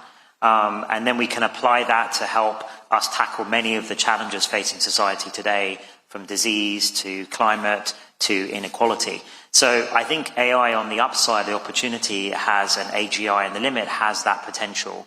In terms of, defining what AGI is, I've always defined it, have a high bar for AGI, which is a system that exhibits all the cognitive capabilities that humans have. Now, the reason that's important is the human reference point is because the brain is the only evidence we have, the only existence proof we have that general intelligence is possible. So it's kind of, we won't really know we have a fully general system unless it's able to do a lot of things that we sometimes take for granted. Things like creativity and long-term planning and better use of memory. And so today's systems, they're impressive, but they're not there yet, in my opinion. And I think we've still got a way to go, at least another 5-10 years to go.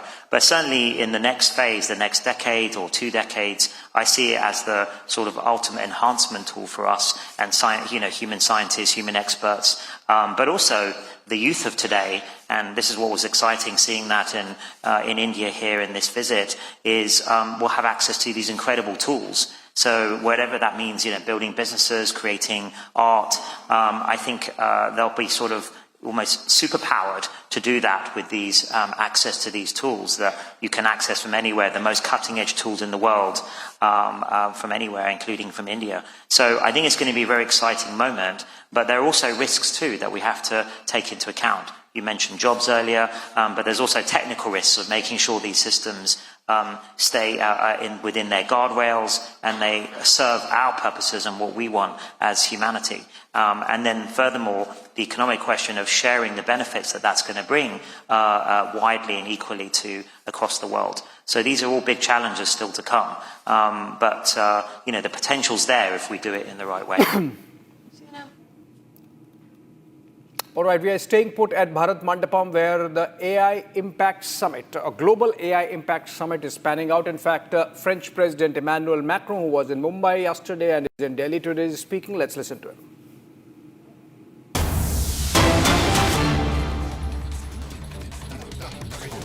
Our sourcing and as well as a visa facility.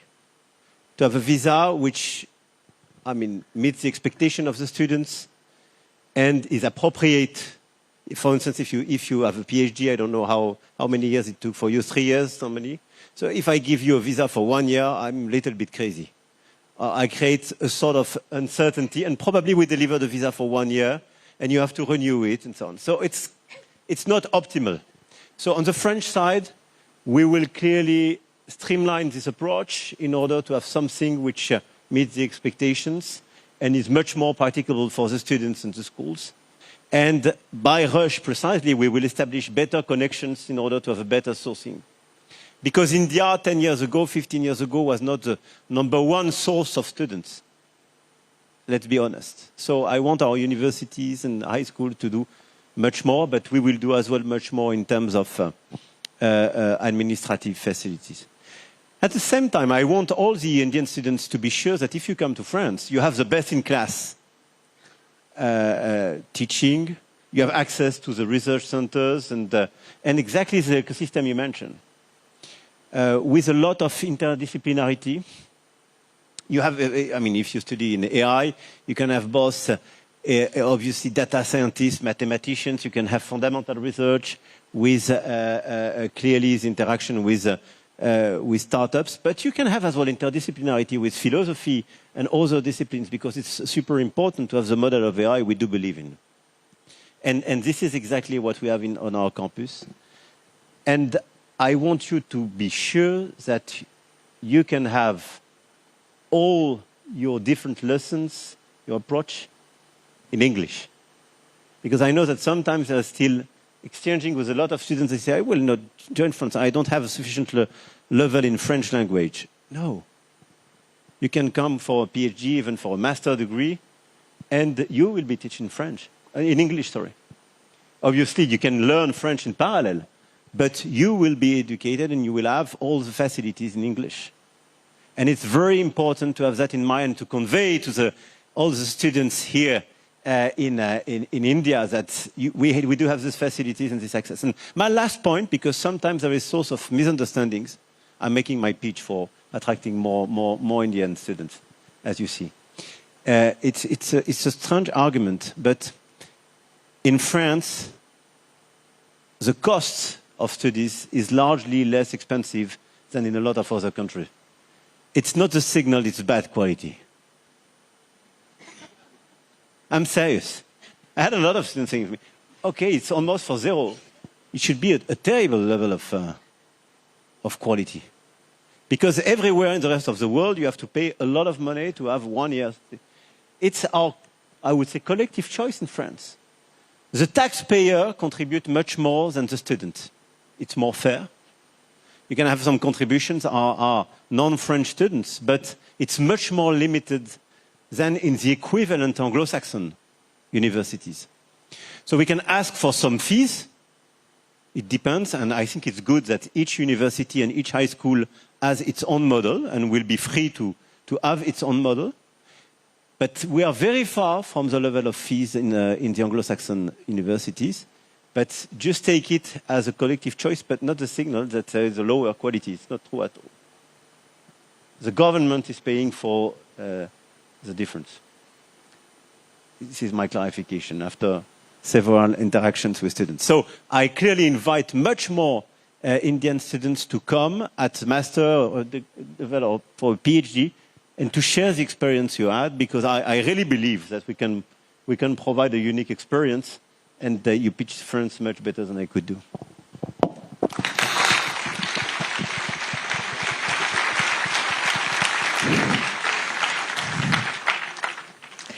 I hope some of the students sitting behind us got convinced. And thank you. We're going to count how many of you we take back in the plane.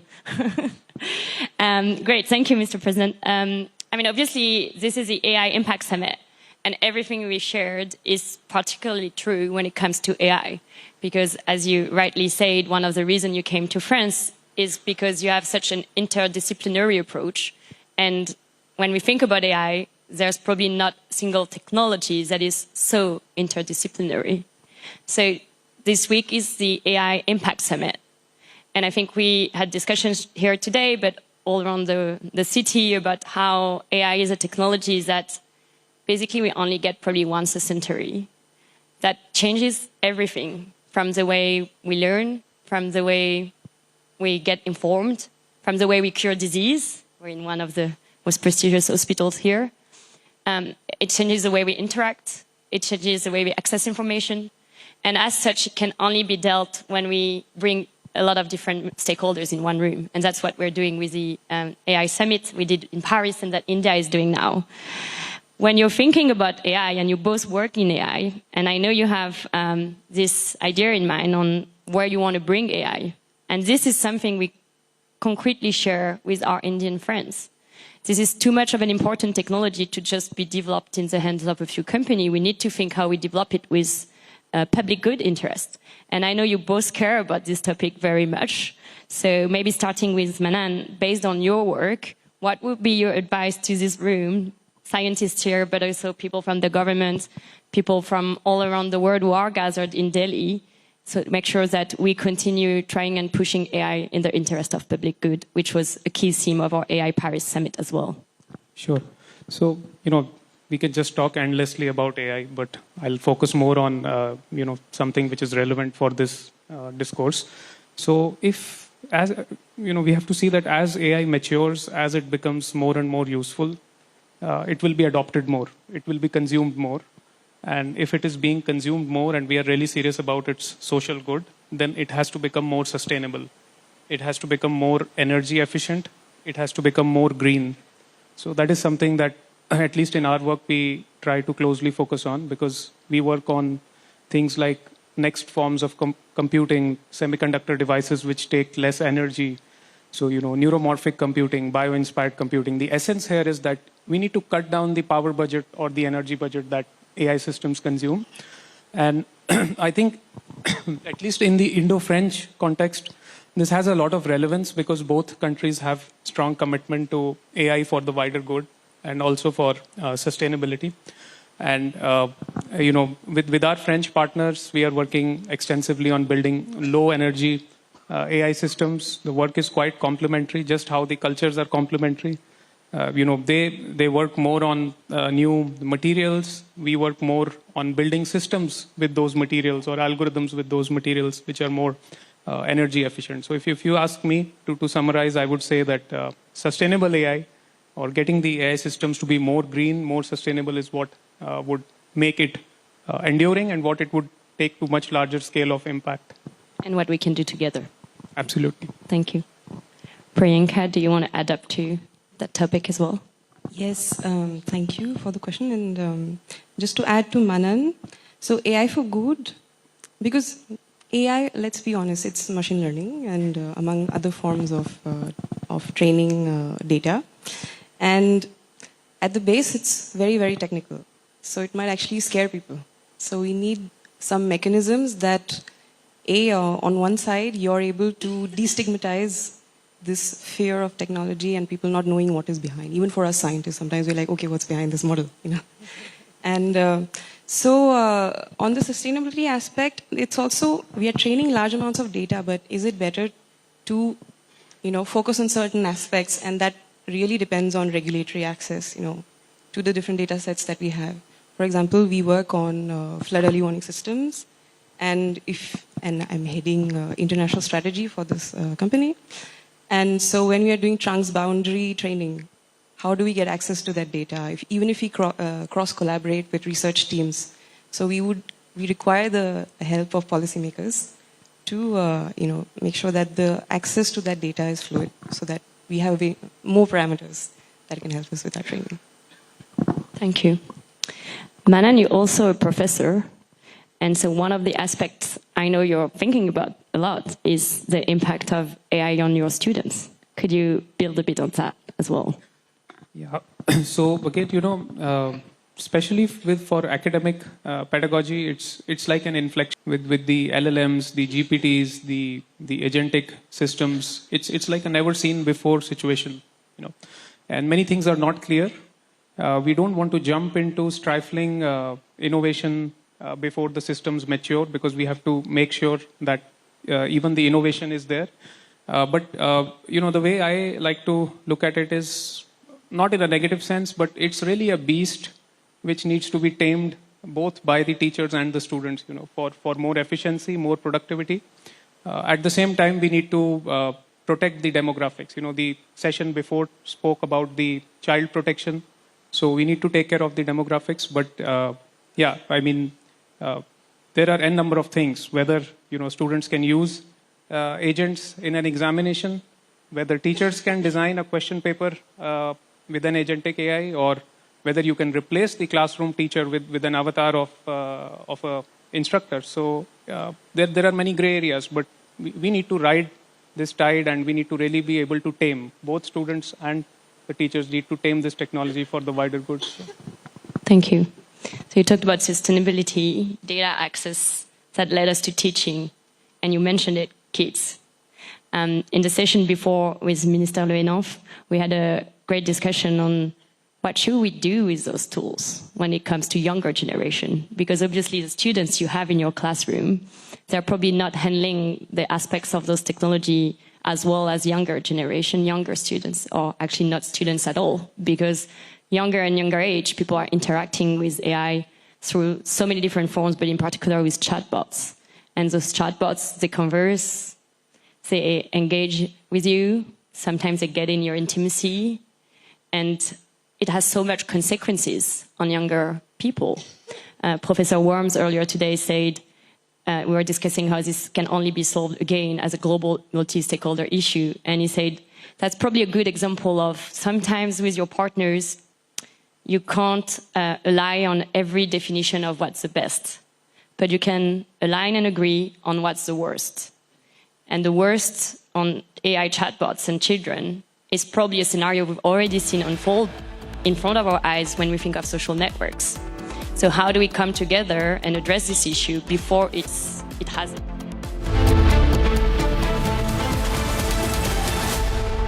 दादी के हाथों का जादू और खुशबू से महकता घर, माँ की मुस्कुराहट और खाने की सुगंध। MDH गरम मसाला, क्योंकि हर रिश्ता है स्वाद से जुड़ा।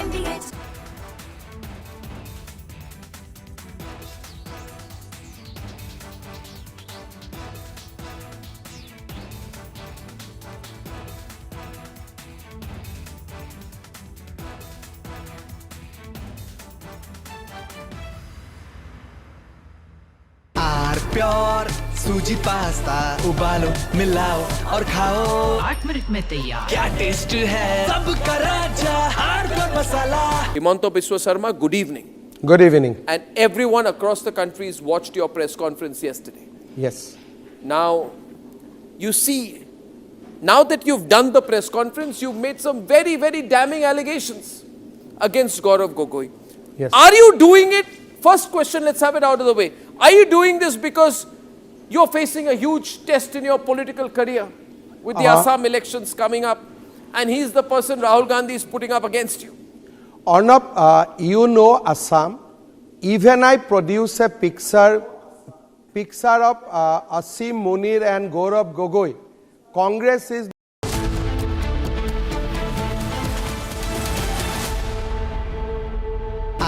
प्योर सूजी पास्ता उबालो मिलाओ और खाओ 8 मिनट में तैयार क्या टेस्ट है सबका राजा हार्डवेयर मसाला केसरिया से मन जोगी हुआ रे दिल झूम देखो मतवारा हुआ रे केसरिया से मन जोगी हर पल मनाओ केसरी त्योहार विमल बोलो जुबान केसरी MDH की हल्दी मिर्ची धनिया करे कमाल ये रंग दे ये खुशबू दे ये तीखा ये कम पड़े क्या निराला MDH masala I am absolutely fed up, like you are, I'm sure, with the U-turns of the BCCI and the ICC and cricket politics. And I feel bad, like every citizen of India does, that these people, because they want to make some money over cricket, are ready to compromise the nation. Terrible. Pakistan has taken another magnificent U-turn in its decision to not play, not play, keep changing its mind, ladies and gentlemen. First they say they stand with Bangladesh, then they said we stand with them so much that we don't participate in the World Cup. Then they put Shehbaz Sharif in front and he said we've taken a clear decision not to play cricket with India because we are backing Bangladesh. Listen to what Shehbaz Sharif said. T20 World Cup जो है उस हवाले से हमने बड़ा वाज़ेह stand लिया है कि हम हिंदुस्तान के ख़िलाफ़ जो मैच है वो हम नहीं खेलेंगे क्योंकि पाकिस्तान ने कहा कि ये खेल का मैदान है, ये सियासत नहीं है। खेल के मैदान में सियासत बिल्कुल नहीं होनी चाहिए।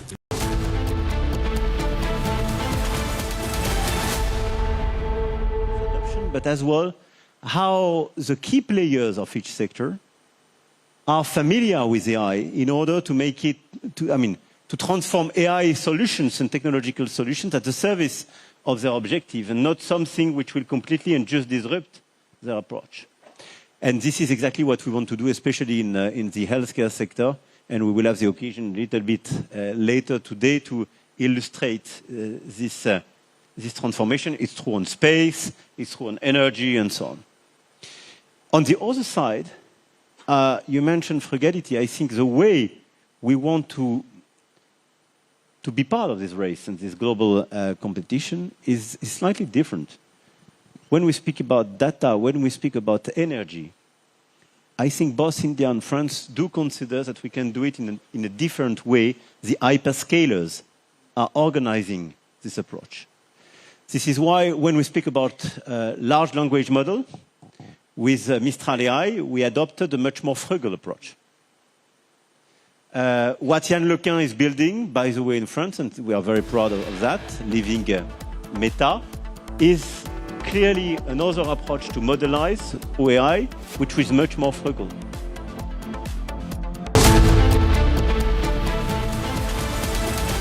ये है सीक्रेट रेसिपी MDH का जीरा सिप जल जीरा मसाला।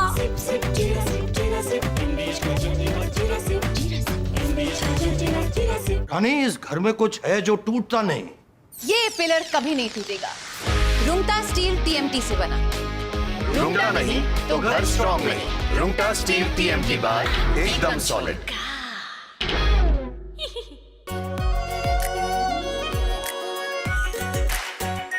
Are pure shahi paneer masala, delicious, healthy every day.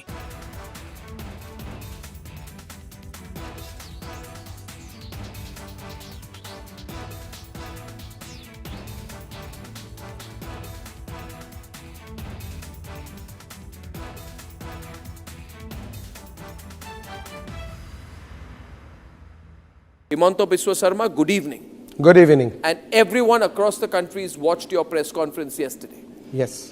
Now, you see, now that you've done the press conference, you've made some very, very damning allegations against Gaurav Gogoi. Yes. Are you doing it? First question, let's have it out of the way. Are you doing this because you're facing a huge test in your political career with the Assam elections coming up, and he's the person Rahul Gandhi is putting up against you? Arnab, you know Assam. Even I produce a picture of Asim Munir and Gaurav Gogoi.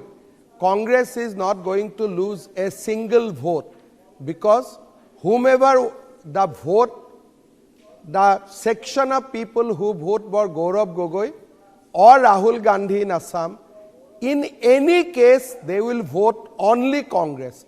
From that press conference, neither I will gain one vote, neither I will lose one vote.